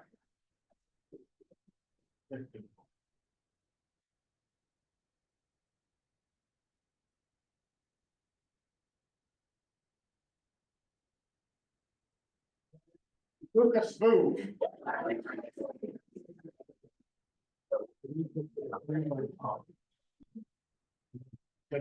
So I'll send them by email. Okay, so we have 3 more that we're gonna draw, and these are for licenses for ArcGIS software. So even if you don't know how to use it, or if you want to learn how to use it, you're going to have access to software that would otherwise cost you several $1,000s to license, and I believe it's for 1 year. That's right. So you can install it at home on your own machine and be like, woo. Okay, so we're gonna draw 3 names and you're going to get the licenses emailed to you. Yeah. But, I need like to activate the license whenever. That's a good question. I think it's just for a year starting at. Yeah.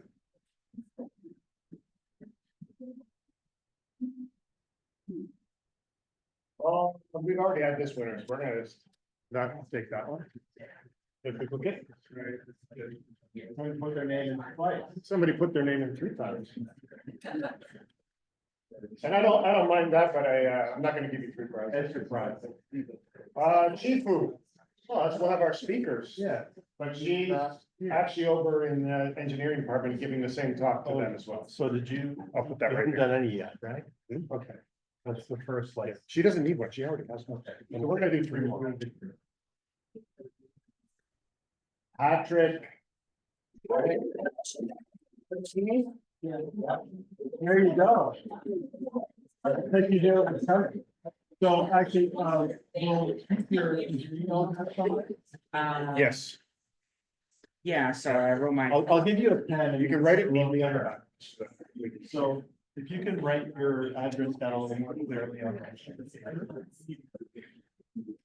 Second winner of our entry license, And then which are donated by the ESRI. They're not provided to you by us. I just want to be clear about that. Melissa.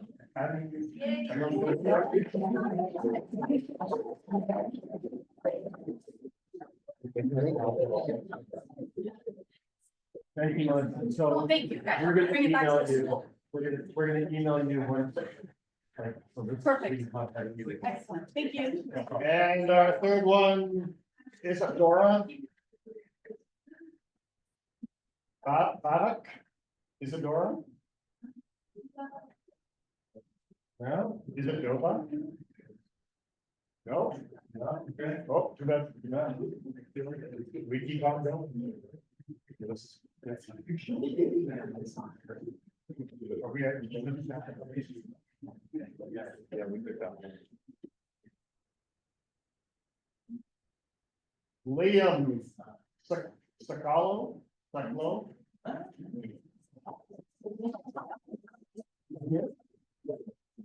Where are you, Liam? Okay, so thank you, Liam.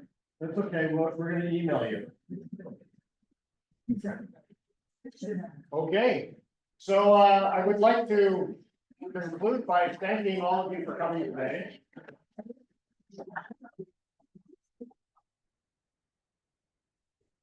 It'd be nice to see fresh faces, and again, if you have any questions at any time, feel free to reach out to us. And for those of you that are leaving with a Lamborghini, let me know, I'd like to take it first. For the teachers in the room, I think Brittany wants to talk to you before you leave. So, teachers?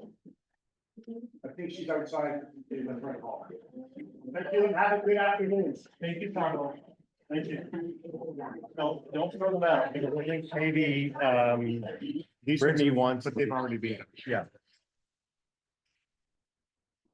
Is that what she has a list? Yeah.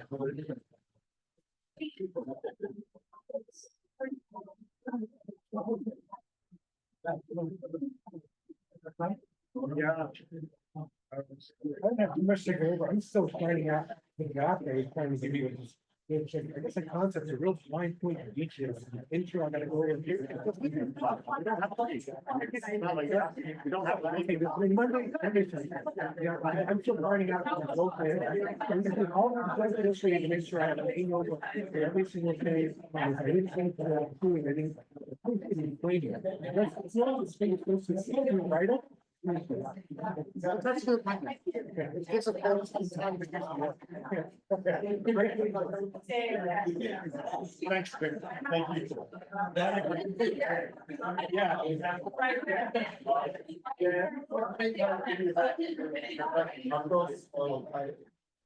know what? I went back to it last night. I was either doing it or it's not.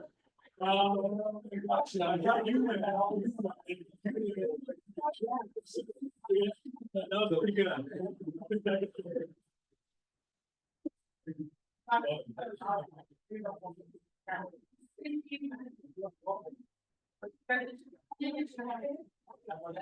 All right, that's.